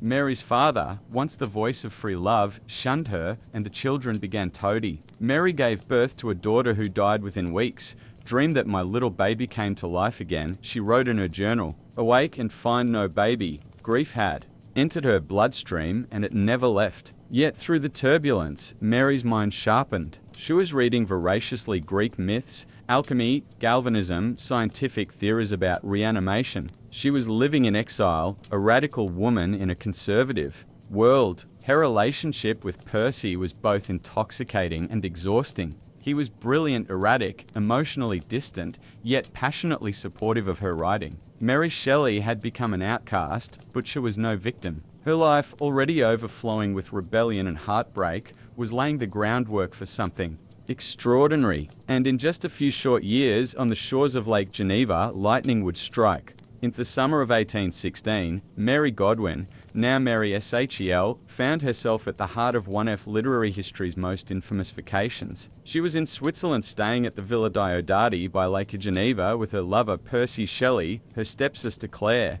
Claremont, the notorious Lord Byron, and Byron's physician John Polidori. The weather was miserable thanks to the eruption off Mount Tambora the year before. The skies were choked with ash, crops failed, temperatures dropped. It became known as the year without a summer. Trapped indoors, the group passed the time telling ghost stories and discussing science, poetry, and philosophy. One night, Byron proposed a challenge. Each person should write their own supernatural tale. A creative storm began to brew, one that would change literature forever. Mary was just 18. Byron and Shel were already celebrated poets. Polidori would go on to write The Vampire, a precursor to Dracula. But it was Mary, quiet and observant, who would shatter expectations. At first, she struggled to come up with an idea. Days passed. Then, during a conversation about galvanism, the use of electricity to reanimate dead tissue, something clicked. That night, Mary had a vision. In her words, I saw the pale student of unhallowed arts kneeling beside the thing he had put together. I saw the hideous phantasm of a man stretched out. She had dreamed of a scientist and the monster he brought to life. Thus was born Frankenstein, or the modern Prometheus. The novel wasn't just horror. It was a fusion of science, myth, and grief. Victor Frankenstein's obsession with creating life mirrored the AG's fascination with scientific progress. The creature, shunned and unloved, reflected Mary's own feelings of abandonment and otherness. Themes of parenthood, isolation, and guilt bled onto every page, drawn from her losses and the chaotic men around her. When Frankenstein was published in 1818, it was anonymous. Many assumed Percy had written it. He had penned the preface. He was the husband. He was the man. But truth couldn't stay hidden. The world would come to know Mary Shel not only as the wife of a poet, but as the mother of science fiction. In one summer, she had taken lightning, death, and her own sorrow and made a monster that would never die. After the birth of Frankenstein, Mary Shel's life didn't settle into literary triumph. Instead, it plunged deeper into sorrow. Death had always circled her, but in the years following 1818, it closed in relentlessly. Even as her creation began to walk in the public imagination, her own family began to vanish. Mary and Percy returned to England, where grief struck again. Their two young children, Clara and William, both died. Clara from dysentery in Italy, William from malaria shortly after. Mary was devastated. She had now lost 3 children in as many years. The pain was bottomless. She wrote, "I am not now in a state to be comforted." She isolated herself, her mind darkened by nightmares, and her health began to deteriorate. Yet amidst the sorrow, a glimmer of life emerged. In 1819, she gave birth to her only-serving child, Percy Florence Shelley. He would become her anchor in the years to come. But even he could not shield her from the next blow. In 1822, tragedy struck again. This time, brutally and suddenly, Percy Shel drowned in a storm while sailing off the coast of Italy. His body washed ashore, unrecognizable except for a volume of Keats' poetry in his pocket. Mary was just 24 years old, widowed, broke, and emotionally shattered. She had lived through the deaths of 3 children, her half-sister Frances, the suicide of Percy's arranged wife Harriet, and now the drowning off the love of her life. It was a gothic horror no fiction could rival, yet somehow she endured. Mary gathered Percy's remains, both literal and literary. She preserved his poems, his reputation, and even allegedly kept a piece of his calcified heart wrapped in silk stored in her writing desk. Grief was no longer just a companion. It was her constant muse, and through it all, she kept writing. Her pen became her lifeline. She composed Valperga, a historical novel, The Last Man, a post-apocalyptic vision of plague and desolation that eerily mirrored her own desolation. And she edited and published Shedpus's works, ensuring his legacy wouldn't drown with him. Mary Shel didn't just survive tragedy, she absorbed it, transformed it, and turned it into art. Love had defined her early years, but no loss would shape her myth. By the mid-1820s, Mary Shel was Alanine a way few young women of her era could imagine. At just 28, she had already buried most of the people she had loved. Her parents, her children, her half-sister, her husband. Watermain was her pen, her son, Percy Florence, and the crushing weight of legacy. She was no longer the radical teenager who fled England for love. She was now a widow, a single mother, and a woman surrounded by ghosts. And yet, she endured. Financially unstable, Marie relied on her writing to survive. But Victorian society wasn't kind to women who had lived too much.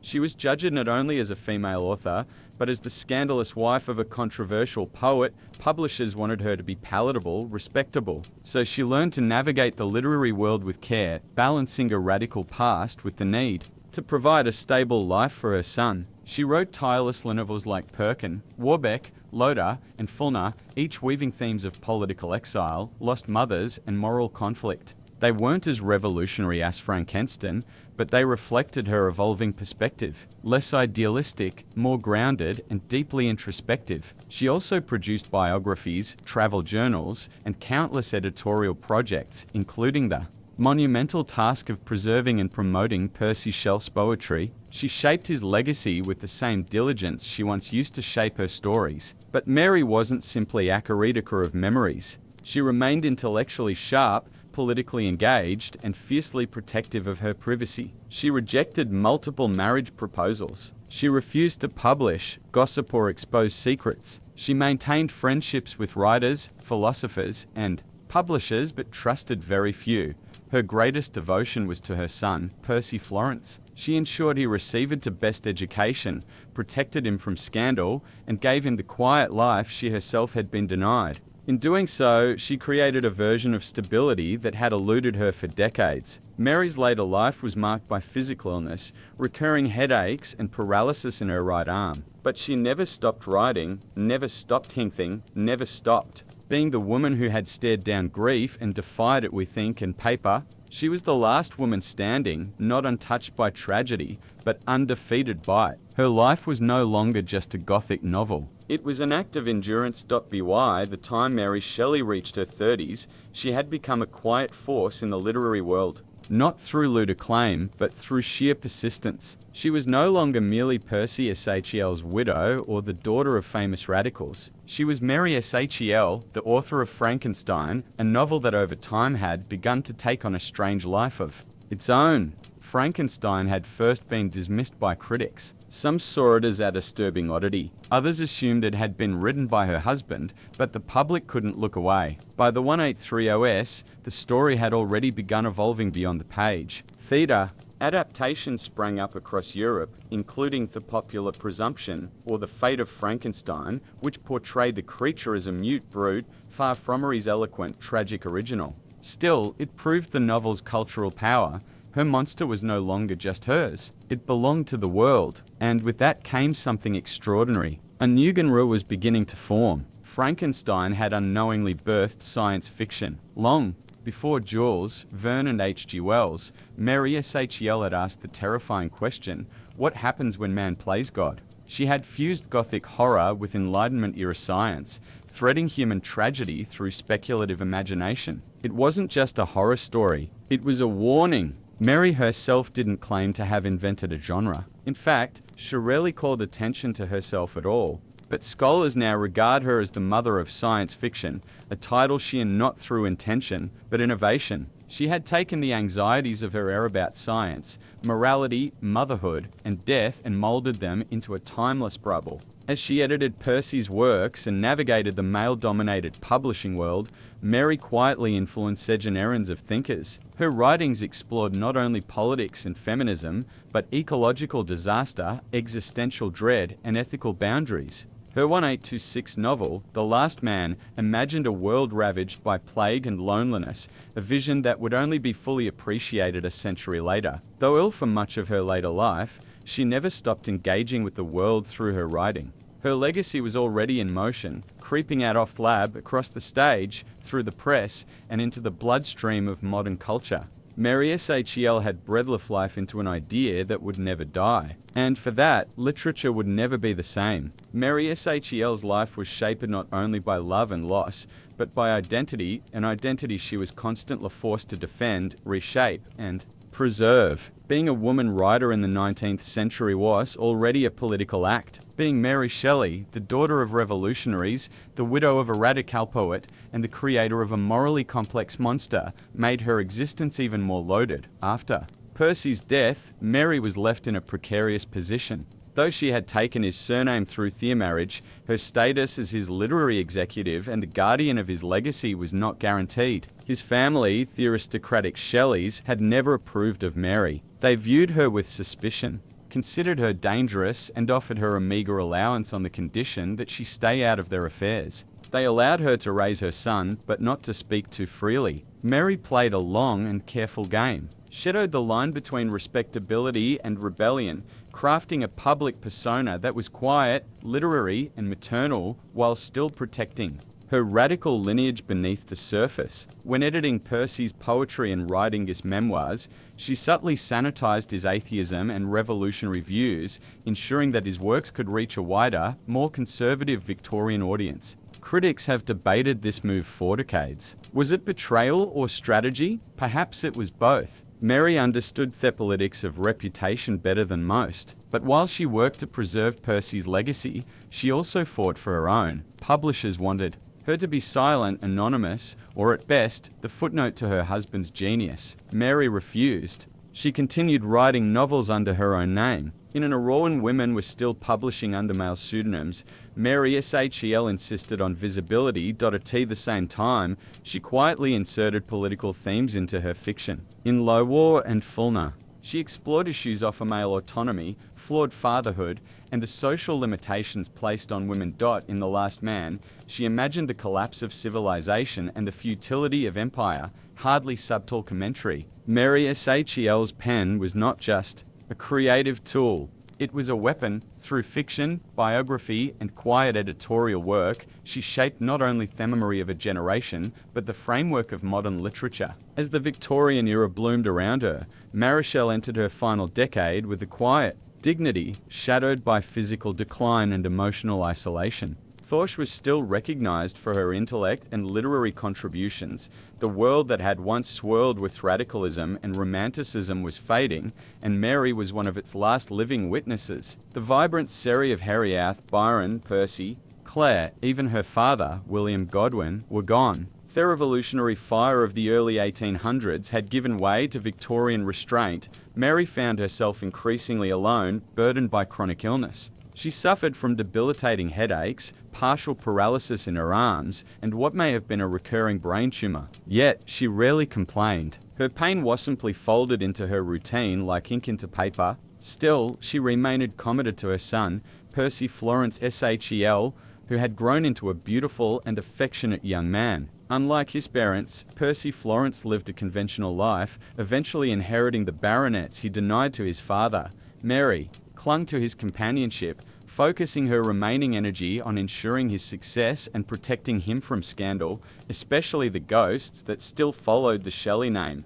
Though her days of bold creation were behind her, Mary kept working. She maintained cadence with publishers, friends, and fellow intellectuals. She continued reading widely, history, science, political theory, remaining intellectually engaged. Even as her body betrayed her, she kept editing Percy's works, carefully curating his poetic legacy, while tiptoeing around the more incendiary pieces to preserve public favour. But the shadows never fully lifted. She lived modestly, sometimes on the edge of poverty, and never married. Marriage to Mary was never about security. It had been about passion and shared ideals. No one else could fill the space Percy had occupied, nor would she allow them to try. In 1851, at the age of 53, Mary sheltered of what was likely a brain tumour. She passed quietly, surrounded by Herson and his wife. After her death, they found among her belongings locks of hair from her lost children and the rumoured piece of Percy Shel's heart wrapped in silk. Even in death, Mary Shel remained the keeper of memory, a woman shaped by loss, elevated by genius, and driven to write through every shadow. Mary Shel died in 1851, but her voice never went silent. In the decades that followed, her work, especially Frankenstein, grew beyond her wildest imagination. What began as a ghost story by a teenage runaway became one of the most influential novels in human history. Mary Shel wasn't just remembered. She was resurrected again and again. At first, her fame lingered quietly. During a lifetime, she had been praised mostly for her loyalty to Percy and her editorship of his poetry. Her round fiction, though respected, was often dismissed or misunderstood. Frankenstein was still seen as a curiosity filed under Gothic horror, its deeper themes ignored by a world not yet ready to question science, morality, and man's place in the universe. But time revealed her genius. By the 20th century, Mary's monster had become a cultural icon. Film adaptations, beginning with the silent era and exploding with Universal's 1931 Frankenstein, starring Boris Karloff, gave her creation a new face. Literally, the creature became a misunderstood symbol of modern anxiety, a tragic being forged by human arrogance and cast out by society. Each adaptation reflected the fears of its time: war, technology, nuclear power, artificial intelligence, and always at the core, Mary Shel's fingerprints. Scholars began to revisit her work with new eyes. Feminist critics championed her not just as the wife of a poet, viewed as a literary architect in her own right. They explored her insights into motherhood, grief, creation, and power. The Last Man, once overlooked, was re-evaluated as an early dystopian masterpiece. Her life itself, marked by rebellion, intellect, and endurance, became as fascinating as her fiction. Today, Mary Shel is not just remembered, she is revered. She is called the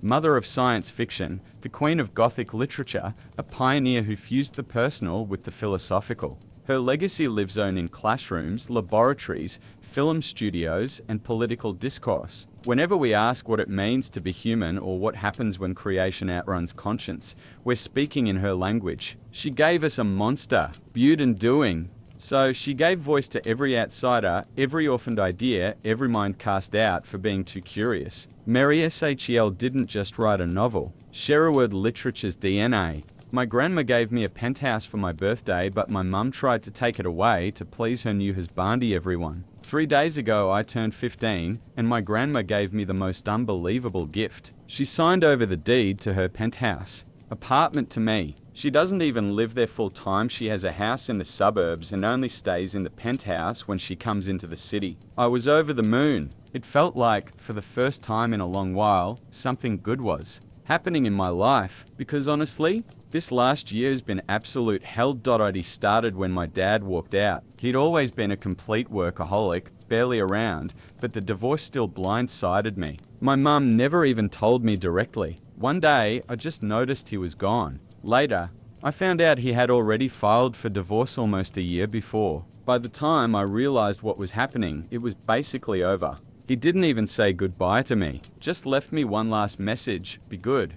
That was it. I haven't seen him since. When the divorce finalized, Mum got the house and full custody of me and my little brother. Dad technically had visitation rights, but he never used them. He just vanished from my life. Then, about 2 months ago, Mum dropped another bomb. She'd been dating someone, let's call him Robert, for a few months, and now they were engaged. I barely had time to process that she was even seeing someone before she announced he'd be my stepdad. It felt rushed, forced, and honestly pretty desperate. How do you even know someone well enough in 5 months to marry them? When I finally met him, he seemed distant and cold with me. With my 4-year-old brother though, completely different. Playful, warm, like he was auditioning for best stepdad ever. At first, I brushed it off as him just being more comfortable with little kids. But a couple of weeks later, Mum sat me down and told me the real reason behind their whirlwind. Engagement. Robert had been offered a new job in another state. They were moving, and here's the kicker, they planned to take my little brother,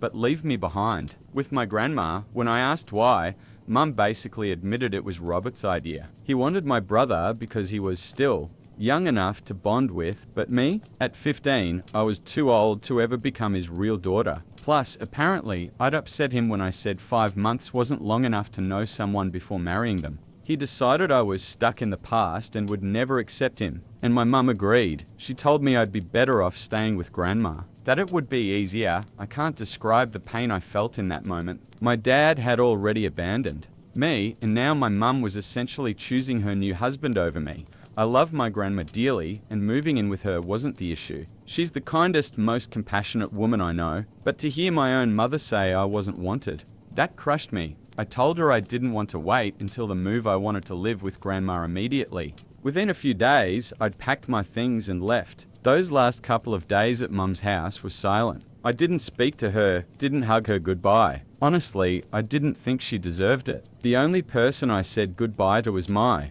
little brother, because I knew I'd miss him like crazy. Now I'm at grandma's and life already feels lighter. She shows me real love, not conditional affection based on what some guy thinks. Even though the commute to school is longer, I don't care. It's worth it. Every night I call my brother to talk before bed. It hurts that I can only reach him through Mum, but I do it anyway for him. For the first time in months, I feel like I might actually be okay. I don't really talk to my mum anymore. We only speak when it's absolutely necessary. 3 days ago, I had my birthday, but honestly, it wasn't me who organized anything. My grandma secretly put everything together. She found a couple of my close school friends through my Facebook, invited them along with some relatives, and surprised me with a little party at her house. I hadn't expected anything, so it lifted my spirits a bit, especially after how down I'd been ever since Mum sent me to live with grandma. But after we cut the cake, grandma announced her gift to me and I was completely stunned. She told everyone that for now, her lawyer would act as trustee of her apartment, but the moment I turn 18, full ownership will pass to me. It was the best news I'd gotten in ages. I didn't even think of telling my mum about it. Turns out, someone else did. Yesterday I found out that one of the party guests must have told her. That evening, Mum called me, sounding way too cheerful for someone about to drop a bomb. She said she knew about Grandma's gift and that after talking with Robert, her husband, they decided he wanted to adopt me. But there was a catch. I'd have to convince Grandma to transfer the deed into his name first. She genuinely expected me to be happy about this, as if it meant I could finally join them. I wasn't. I told her straight up that it would never happen and that she didn't need to call me anymore. Then I hung up. A few minutes later, she tried again, and when I didn't pick up, she sent me a long message. The summary? She said she was sorry if it upset me that she lives by Robert's rules, but I needed to understand that after her divorce, he was the only one who truly supported her emotionally and financially. She claimed Dad wasn't generous, that the divorce settlement and child support were laughable, and that she was lucky he at least left her the house. She admitted Robert wasn't nice to me, but excused it by saying his past relationships failed because of kids from earlier marriages. So I should be understanding.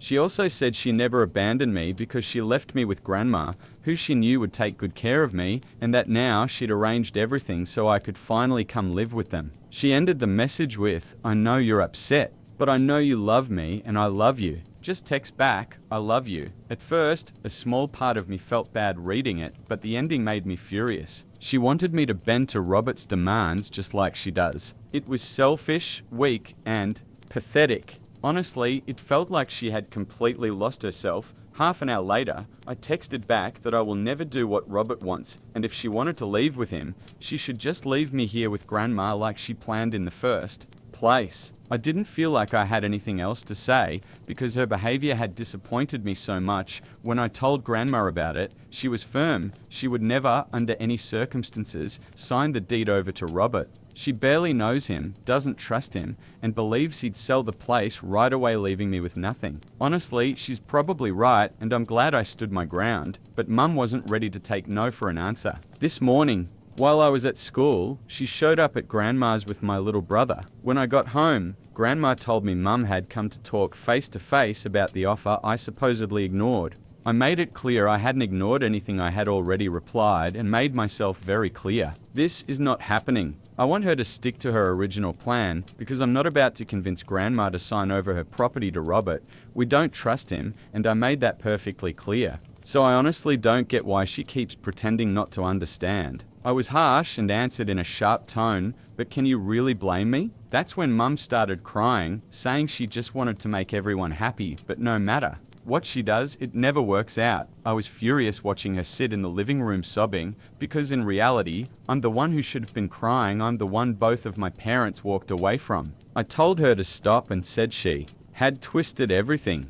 She wasn't trying to make everyone happy, she was just trying to make herself happy and expected everyone else to bend over backwards for that. Maybe others were willing to go along with it, but not me. I have my own life, and I wasn't going to ruin it chasing after her and making sure she's okay. That stunned her, and not long after, she left. Later, I realized she had blocked me, and now I feel guilty about what I said. So here's my question. Was I wrong for calling Mum selfish and telling her she only cares about her own happiness?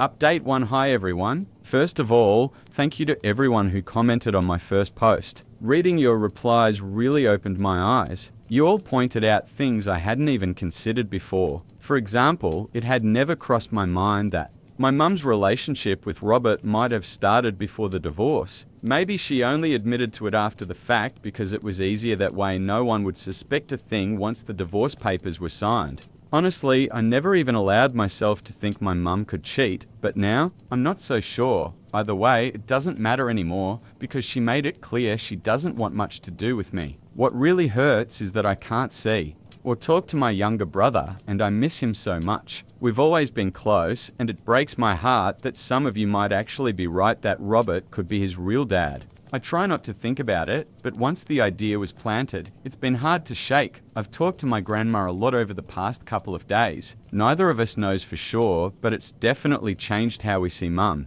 I think talking to my dad might clear some things up, but I don't know if he'd even want to go there with me. It's been 4 days since Mum last came over, and we haven't spoken since. She blocked me the same day, and later Grandma told me she blocked her too. That's so ungrateful, especially considering Grandma takes care of me without asking Mum for child support. She doesn't need to, she has her own money. She's doing this out of love, giving up her retirement to raise me. Mum should be grateful, but instead, she cuts her off. I'm just filled with so much anger and so many questions I can't answer. I just hope that one day, the truth finally comes out. Update too high again. This one's going to be long because a lot happened tonight. My dad showed up. Apparently, Grandma had reached out to him, but she didn't tell me because she wasn't sure if he'd actually come and didn't want to give me false hope. As soon as he found out Mum was engaged to Robert, he decided to come. And when he arrived, he hugged me and said he was sorry. Honestly, that alone shocked me. Then he sat me and Grandma down and told us everything. He admitted that he and Mum had been falling out of love for a long time, but they stayed together for me. Neither of them wanted to break the family. Then, about 3 years ago, he started an affair with a co-worker. He said he wanted to confess but never had the courage. Eventually, Mum found out about it about a year ago, and that's when she filed for divorce. Here's the kicker: Mum told him she'd keep it a secret as long as he stayed away from us. She gave him a whole list of conditions. He had to give her the house outright. She got full custody of me and my brother, though technically he still had visitation rights, but he could only see us if she allowed it. On top of that, she demanded huge child support payments and a large share of the marital property. And he agreed to all of it. The only thing he asked in return was that she never expose his affair to me, because he didn't want me to see him. As a chitter and hate him forever. So far, Mum had kept that secret, but the price was that I had no relationship with him. He also apologized for always being a workaholic, saying he never spent enough time with me or built a real bond, but he added that it wasn't only his fault. Mum always wanted more, and to keep up with the lifestyle she demanded, he had to work himself into the ground. He admitted that wasn't an excuse, but he wanted me to understand that the blame wasn't just on him. I guess I get that, but it's still a lot to process. Then he explained why he had broken his promise to her and showed up anyway. In the message my grandma left him, she had mentioned Robert and asked if Dad knew him. That's what made him rush over immediately. Not only did he know Robert, he knew exactly what kind of man Robert was, and he wanted to warn us. Turns out, my parents and Robert were all part of the same college group. Mum and Dad were already dating back then, but Robert had always been into her. Right before graduation, when they all went out drinking, Robert confessed his feelings. Mum rejected him since she was with Dad, but she only told Dad about it 2 weeks later, admitting she was confused about her feelings. That led to them taking a break for nearly 2 months. During that time, she even went on a couple of dates, including with Robert. It didn't last, and eventually she got back with Dad. When they reconciled, Dad asked her not to keep contact with Robert because it bothered him. At first, she agreed, but later that same year, he found out she had still been talking to him. It turned into a huge fight, almost breaking them up. Not long after, Robert actually showed up at Dad's place, and they ended up in a physical fight because Robert thought it would somehow impress Mum. Instead, it disgusted her, especially since she'd already made it clear she only wanted to be friends. After that, she cut him off completely. According to Dad, Robert was always unstable and a pretty awful person. After college, he left town, and no one heard from him for years. Dad suspects Mum and Robert reconnected a couple of years ago, since she once mentioned hearing he had moved back. He's not sure when they actually started seeing each other again, but the fact that they're engaged now basically proves she cheated too, which means all the divorce conditions she had forced on him technically lose their weight. Dad said he plans to confront her directly, but before doing so, he wanted me to meet with her myself and hear her side. He promised he'd wait and then act after I had my talk with her. Honestly, my head is spinning. I don't know who to believe. Neither of my parents has treated me well, and this whole situation is just one giant mess. Update 3: I finally talked to Mum. I didn't mention that I had already seen Dad. I just wanted to hear her version without her getting defensive. Since she had blocked me, the only option was to show up unannounced. Dad had come over 3 days ago, and yesterday I finally gathered the courage to face her. She looked shocked when she opened the door, but she did let me in. Luckily, Robert wasn't home, so we could talk privately. I started by apologizing, though honestly it was just to break the ice so she'd actually open up. I told her I was struggling to accept Robert so quickly after the divorce, and that's why I'd been acting the way I did. Then I got to the point. I said that the timing of everything felt way too convenient, like it was just too neat that she suddenly met this perfect guy right after her marriage ended. That would have been the perfect chance for her to admit she had known Robert back in college. But she didn't. She just said she was lucky to run into him again. That was it. But I already knew Dad wasn't lying about them all knowing each other in college because he has photos. The only thing I still wasn't sure about were the finer details of his version of events.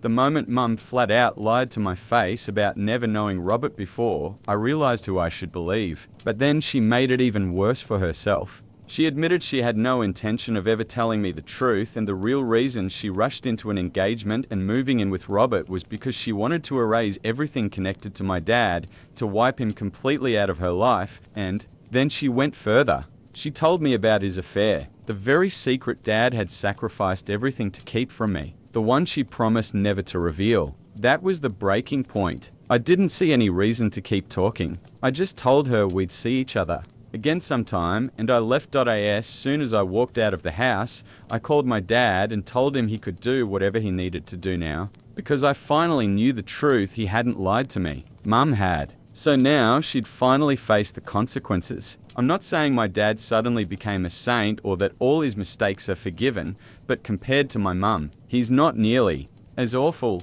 Update for high again. A lot has happened since my last post. First, a question that's been eating at everyone, including me, is my brother actually my dad's son? The answer is yes. After Dad confronted Mum, they did a DNA test last month. Thankfully, it confirmed that my brother is his biological child. That gave Dad the confidence to go after full custody. Since I'm 15, I can officially declare that I want to live with Dad, and that will be taken into account legally.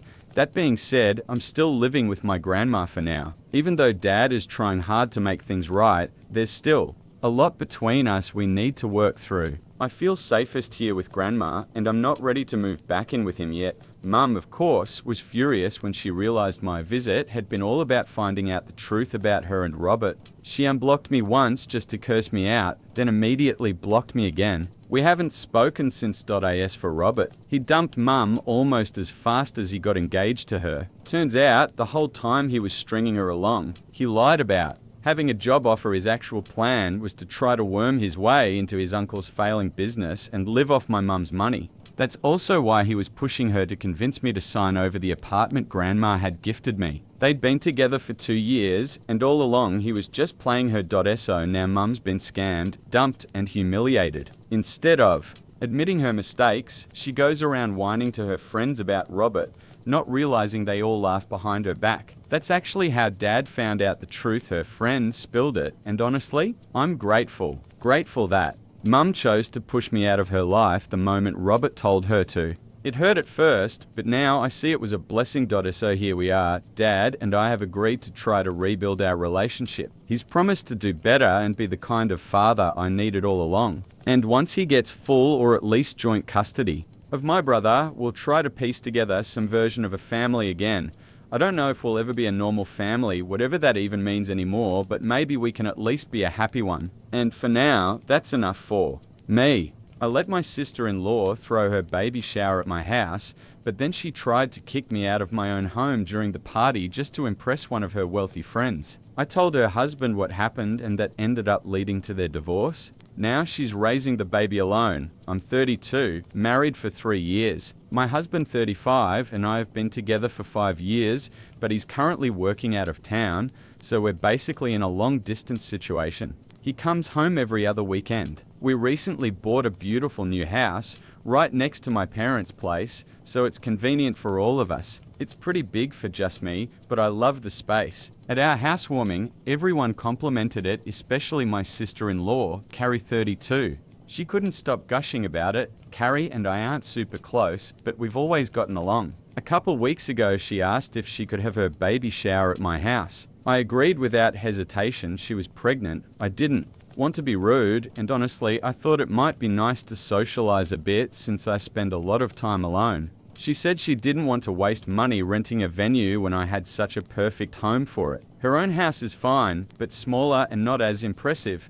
I took her compliments at face value and agreed. For 2 weeks, she came over almost every day to plan things. I even took a day off work to help her. I work in finance, definitely not in event planning, but she kept treating me like her personal party coordinator. Still, I didn't mind because I thought this would bring us closer. I was wrong. On the day of the shower, I spent hours helping the decorator set everything up. Carrie arrived early, thanked me, acted totally normal. Then, 15 minutes before guests were supposed to arrive, she looked at me and asked, "So, where are you planning to spend the next couple of hours?" I was stunned. At first, I thought she was joking. I mean, it's my house. I was dressed for the event, had bought her a gift, and had been involved in planning everything. I asked if she was serious, and she calmly explained that I wasn't on the guest list. Apparently, she'd never intended for me to be there. She claimed she thought I was just helping out, like some kind of hired planner. She told me the shower was for close family and friends only, and that unfortunately, I didn't make the cut. She even asked me to leave before her guests arrived so I wouldn't cause a scene. I was furious, humiliated, and honestly heartbroken. I stormed outside to call my husband, but he was busy at work and couldn't pick up. I couldn't hold it in anymore. I decided to call Carrie's husband, Jim, 33. I don't know him well. He's quiet and reserved. But I told him everything, how I'd let her use my house, helped plan the whole thing, and then how she tried to kick me out of my own home for her little exclusive party. He was silent for a long time after listening. I apologized for dumping all this on him, but I couldn't keep it in. I was so hurt. Jim finally said, very calmly, that I had nothing to apologize for and that under no circumstances should I be leaving my own house. It would have been ridiculous for me to leave. And Jim told me he was on his way over. He didn't want things to escalate between Carrie and me, and he didn't want her getting worked up while pregnant. That sounded reasonable, so I waited. 15 minutes later, before any of her guests arrived, Jim showed up. Carrie looked like she'd seen a ghost when he walked in. As soon as I heard the doorbell, I went back inside. We all stood in the living room, and Jim calmly but firmly told me I was absolutely welcome to stay for the shower. This was my house after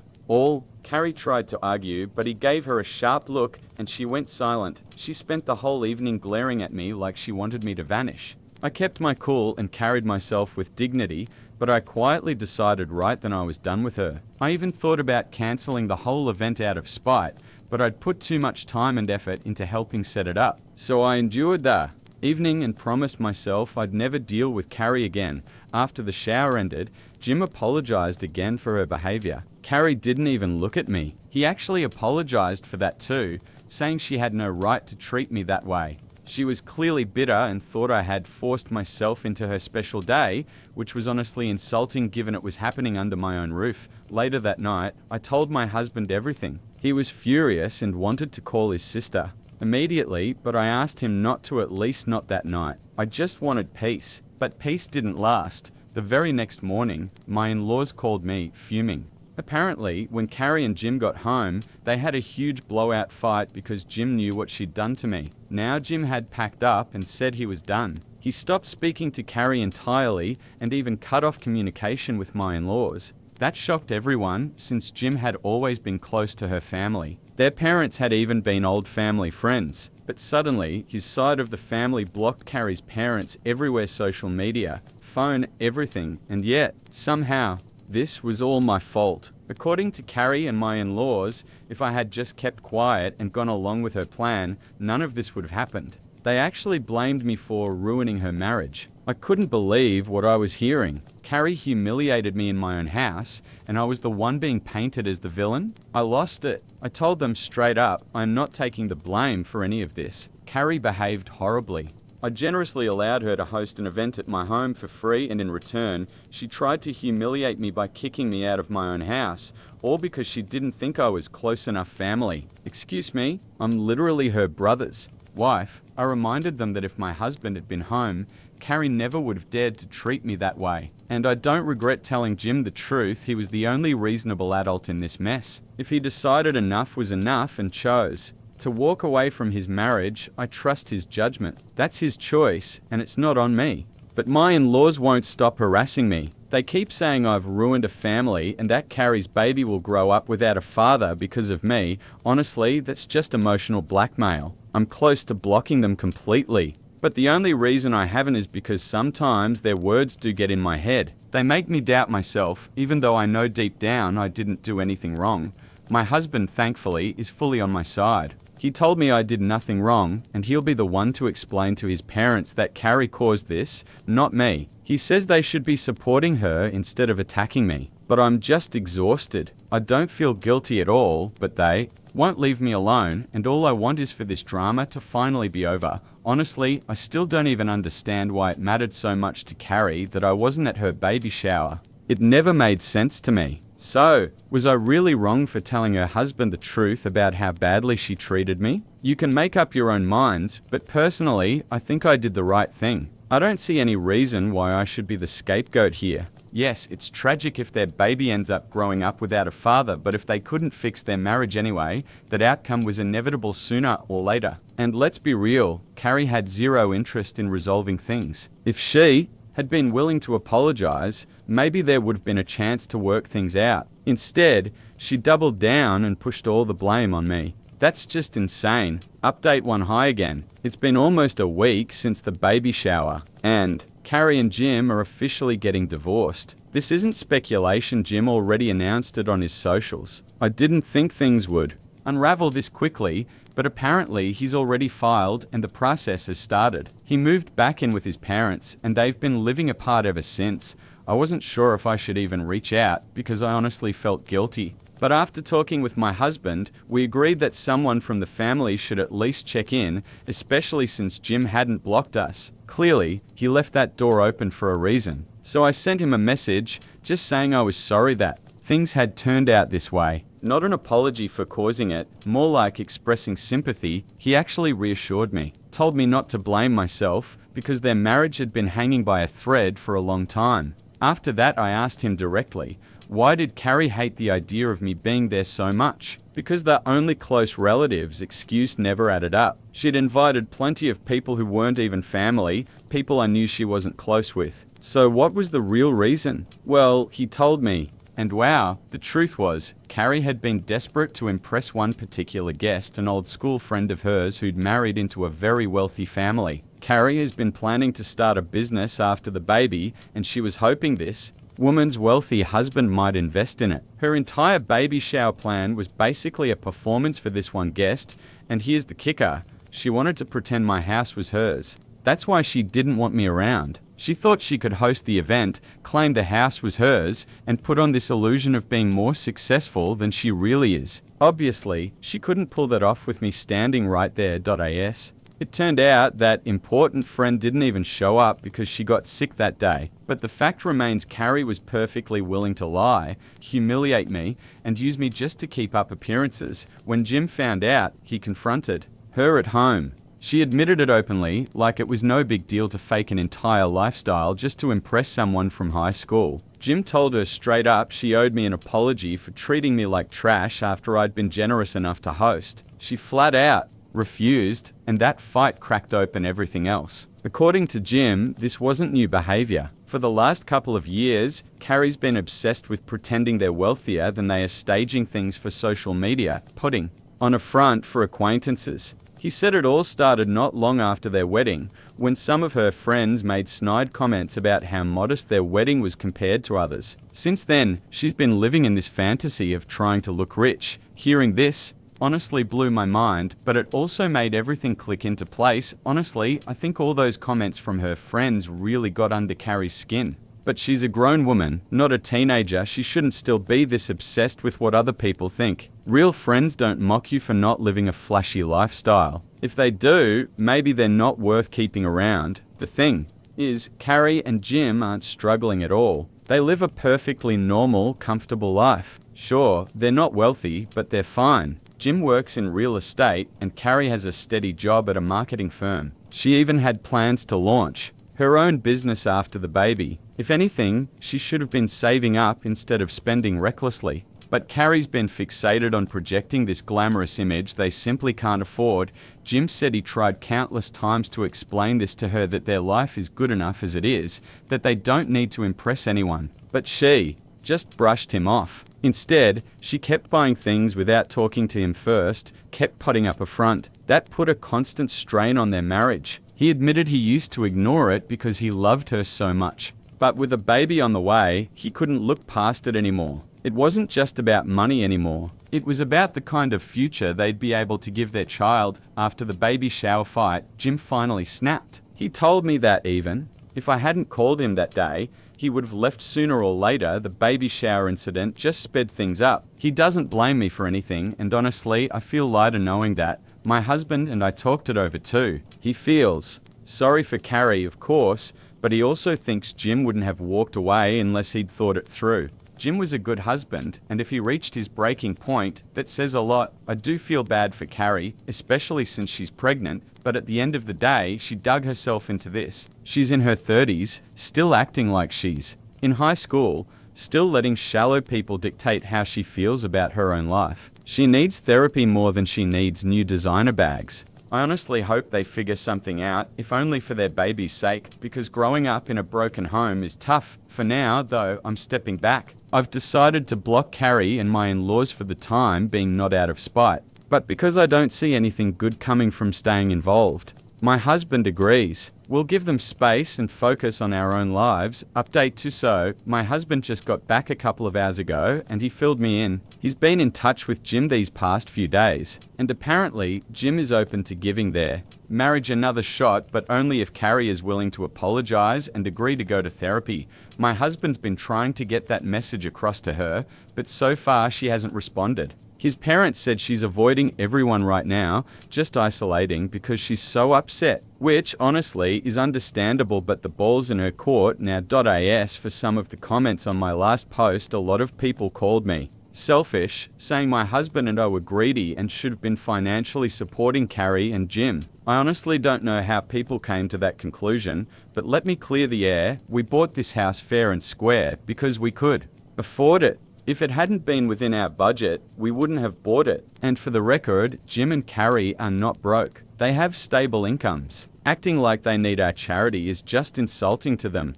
Also, my husband and I are in a very similar financial situation to Jim and Carrie, so I don't understand why they'd need our help or why anyone would think they do. It's a bit odd, but since some of you brought it up, I wanted to clarify. Some people didn't like that I said I hope they reconcile and stay together, claiming Jim deserves better. Maybe he does, but ultimately it's his choice. I don't get why so many people feel the need to pour hate here, call me names, or call Jim a pushover without even knowing him. They love each other despite all their problems, and they're having a child together. That's a big deal. They can't just walk away from each other and move on, given the circumstances. So yes, I wanted and still want things to work out for them. That's all I wanted to say for now. Update 3. Hi everyone. It's been almost 3 weeks since my last post. I just wanted to share that Jim and Carrie have decided to reconcile and try to work things out. I'm really happy for them, even though Carrie and I still aren't talking. I found out from my husband that they've agreed to attend family therapy for a couple of months to see how things go. They'll still live separately for now, and when the baby arrives, they'll co-parent together for the first few months. If things go well, they plan to move back in together. I'm genuinely happy for them. I know this isn't what a lot of people wanted to hear. Many were hoping Jim would just leave her, but he's going to do what he thinks is right, and everyone else will have to respect that. My husband left the family to join a men-only crowd, then years later came crawling back hoping for a warm welcome in 29. I got married 6 years ago, but we've been divorced for 3 years now. I have 2 sons from my ex-husband. Adam, he's 30, ages 4 and 5. I have full custody because he didn't want the burden of a family. We were happy for the first 3 years of marriage, had 2 wonderful children, and were even planning to buy our own home to move out of our apartment. Then suddenly he says, I want to be free and explore the world. We'd been together since high school and were everything to each other. He was my first in everything and I was his. I always thought we'd be together forever. He seemed fine with not having much experience with other women besides me. But 3 years into the marriage, he told me he was unhappy and wanted us both to free ourselves from the burden, meaning our marriage and family, so we could live life to the fullest. It all sounded like nonsense. I couldn't understand it because I was sure he loved me. Adam insisted he still loved me, but you see, he also loved himself and wanted to give himself a chance to see the world. I even suggested temporarily opening our marriage, even though it would hurt me, just so he'd stay and not leave for good. But that idea didn't work for him. He wanted a divorce to keep things honest. I was crushed because it came out of nowhere. When I cried, he told me everything would be fine and that if we were meant to be, he'd come back. It was absurd and unfair, but that's how our marriage ended. One day he just packed his things and left to explore the world alone, leaving me with 2 kids without a second thought. When I asked what he thought would happen to the kids, he suggested leaving them with someone I trust so I could also travel and meet new people. That's when I fully realized he'd lost his mind. I stopped fighting the divorce. It went through easily. He didn't want anything and was willing to walk away from all responsibilities. His parents had money, so child support wasn't an issue. He had visitation rights but barely used them. When he did, he'd have me take the kids to his parents' house while he sat in another room, avoiding us. Even those visits stopped after the first couple of months. I later found out the real reason for his behavior from my friend Rachel, who had mutual acquaintances with Adam. Her cousin was part of the exact group of friends that influenced Adam. That cousin told her the whole story. About 2 months after our divorce, Rachel learned the truth. Her cousin lived a very indulgent lifestyle and was part of a men-only group, 6-7 guys who believed relationships were a burden. They had some kind of singleness pact. Adam was brought into the group by a colleague who thought he'd fit right in even though he had a wife and 2 kids. Rachel's cousin bragged to relatives that they had convinced a married man with kids to drop the dead weight and become successful, which is exactly what Adam did. He divorced me and gave up custody just to fully commit to their ideology.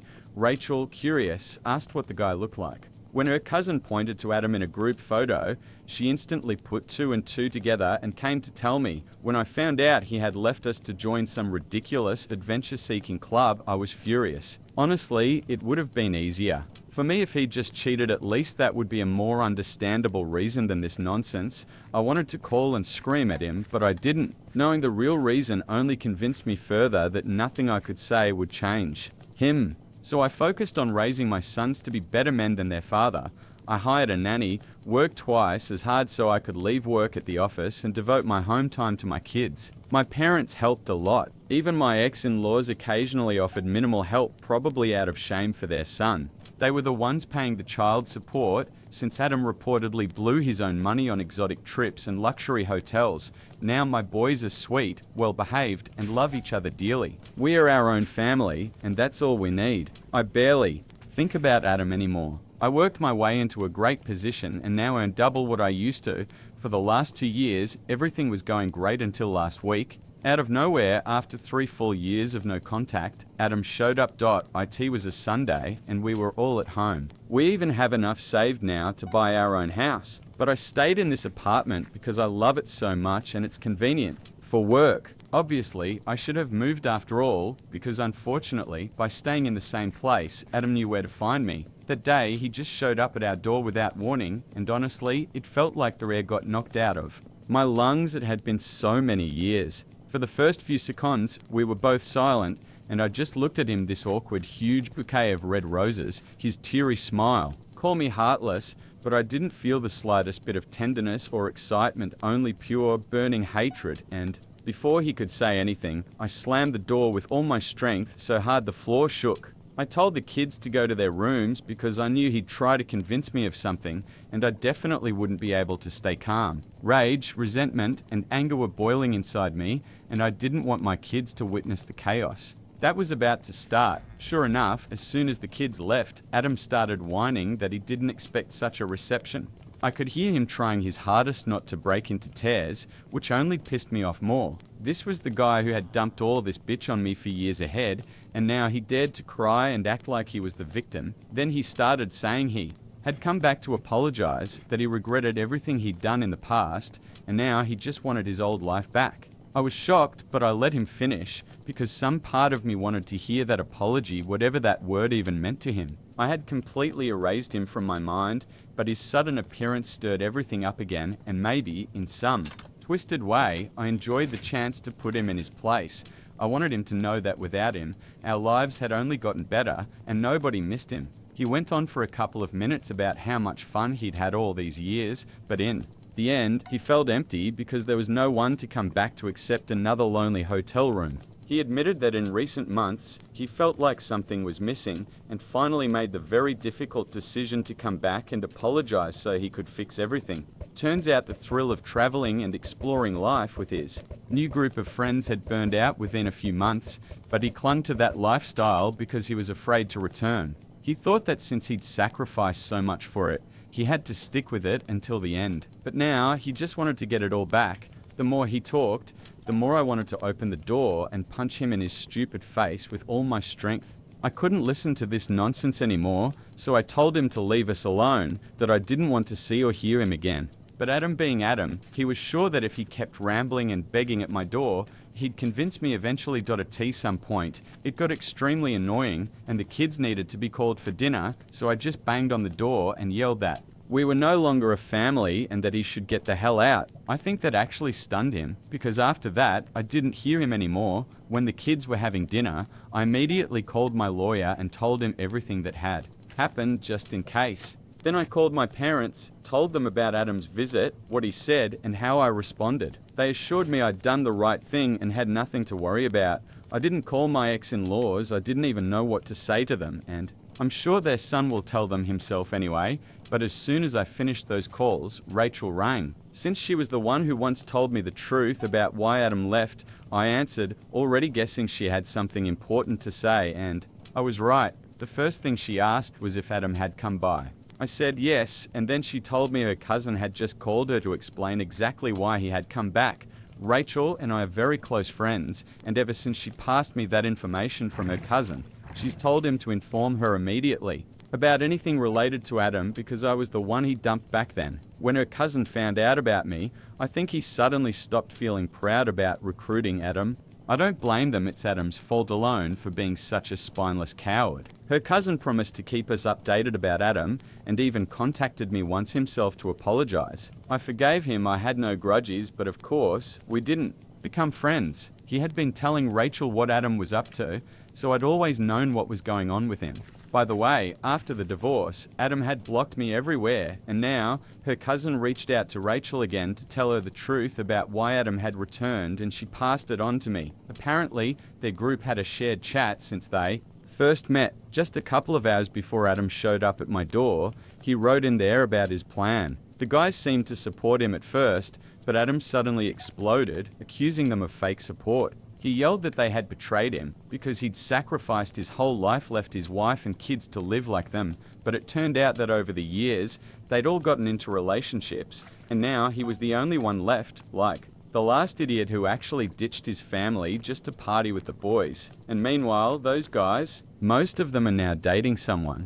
They told him it wasn't fair to expect them to stick to the same ideology forever, especially since their whole no women philosophy was something they came up with when they were young and stupid. Now most of them are in their 30s and don't need that lifestyle anymore. In fact, a couple of them have been in serious relationships for over a year, and one of them is even engaged. So all their macho bragging from back then could just be tossed in the trash, and the only person who truly got screwed over was Adam, but he turned out to be the only idiot who believed all that nonsense they were spouting. As a result, a serious argument broke out between Adam and those guys, the very same people who once congratulated him for leaving me, but now they themselves want the life he gave up for them. And even though they were still trying to support him when he said he wanted everything back, it wasn't enough for him. He wanted them to apologize for making him leave his wife and kids. That's what the whole fight was about. The guys refused to apologize, and rightly so. They were just sharing their views, but none of them ever told Adam he had to leave us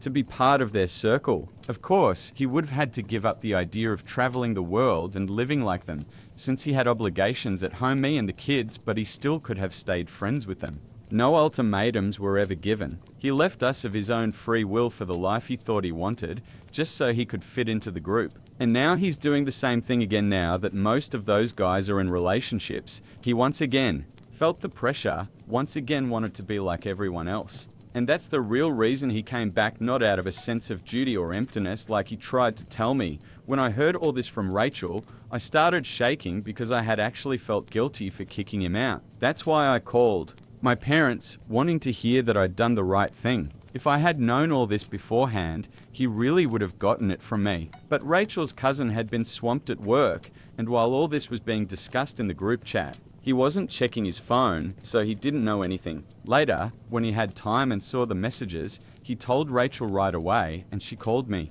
So I only learned all this after Adam's visit, but now that I knew the real reason he came back, I decided once and for all that I would never let him back in, and I wasn't going to feel guilty anymore. He never once felt guilty about what he put me and the kids through, so why should I feel anything? He's just a terrible person, curva period.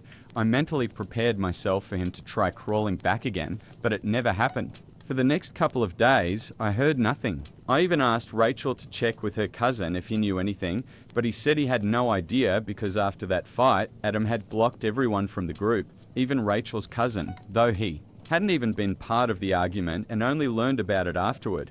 That was a problem for me because if even the cousin was blocked, I completely lost my source of information about what Adam might do next. Adam is the kind of person who, before buying a damn pair of shoes, will talk it over with 5 people. He never does anything without consulting someone. And now that he'd blocked everyone, I was in total uncertainty. So naturally, when my former in-laws called me 3 days ago, I was caught off guard and didn't know what to expect. They said they were calling to discuss what I told Adam when he came to make things right. I told them I didn't want him back, and that was that. But they started saying that all this time they'd continued to pay child support and made sure their grandkids never went without anything, so I had no right to claim that we were no longer his family. We argued over the phone because they started defending him, and in the end, I just hung up. I keep replaying it in my head, but I still don't understand exactly what I did wrong. I honestly don't think I did anything bad.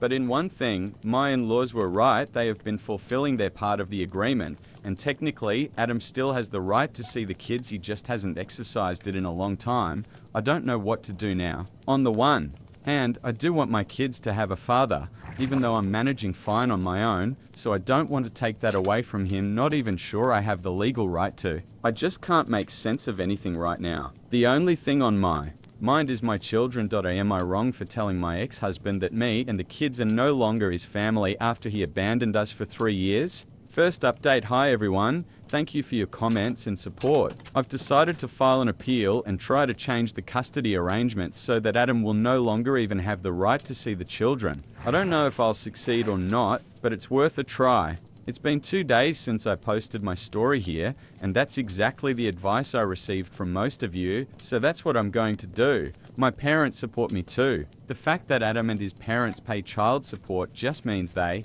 were fulfilling the legal part of the agreement, but everything else fell entirely on me. I raised our children while he was out having fun with his buddies. He can't just decide when it's convenient for him to be part of our lives and show up on his own terms. Second update today, I filed the paperwork to terminate Adam's parental rights, and honestly, I really regret not doing it sooner. I should have filed as soon as he stopped visiting the kids a couple of months after he left us, but oh well, better late than never. Many people here commented on my decision, but I take back my earlier words about not wanting to deprive the kids of a father. They never had a father around, and who knows, Adam might one day walk out again. He was gone for 3 years, and now he can leave for good if he wants to live for himself, but not at the expense of my nerves and my children's mental health. I won't allow it, and I truly don't think I'm taking anything away from my kids because they never had a father to begin with, so they won't be missing anyone. Third update. So I didn't manage to fully terminate his parental rights,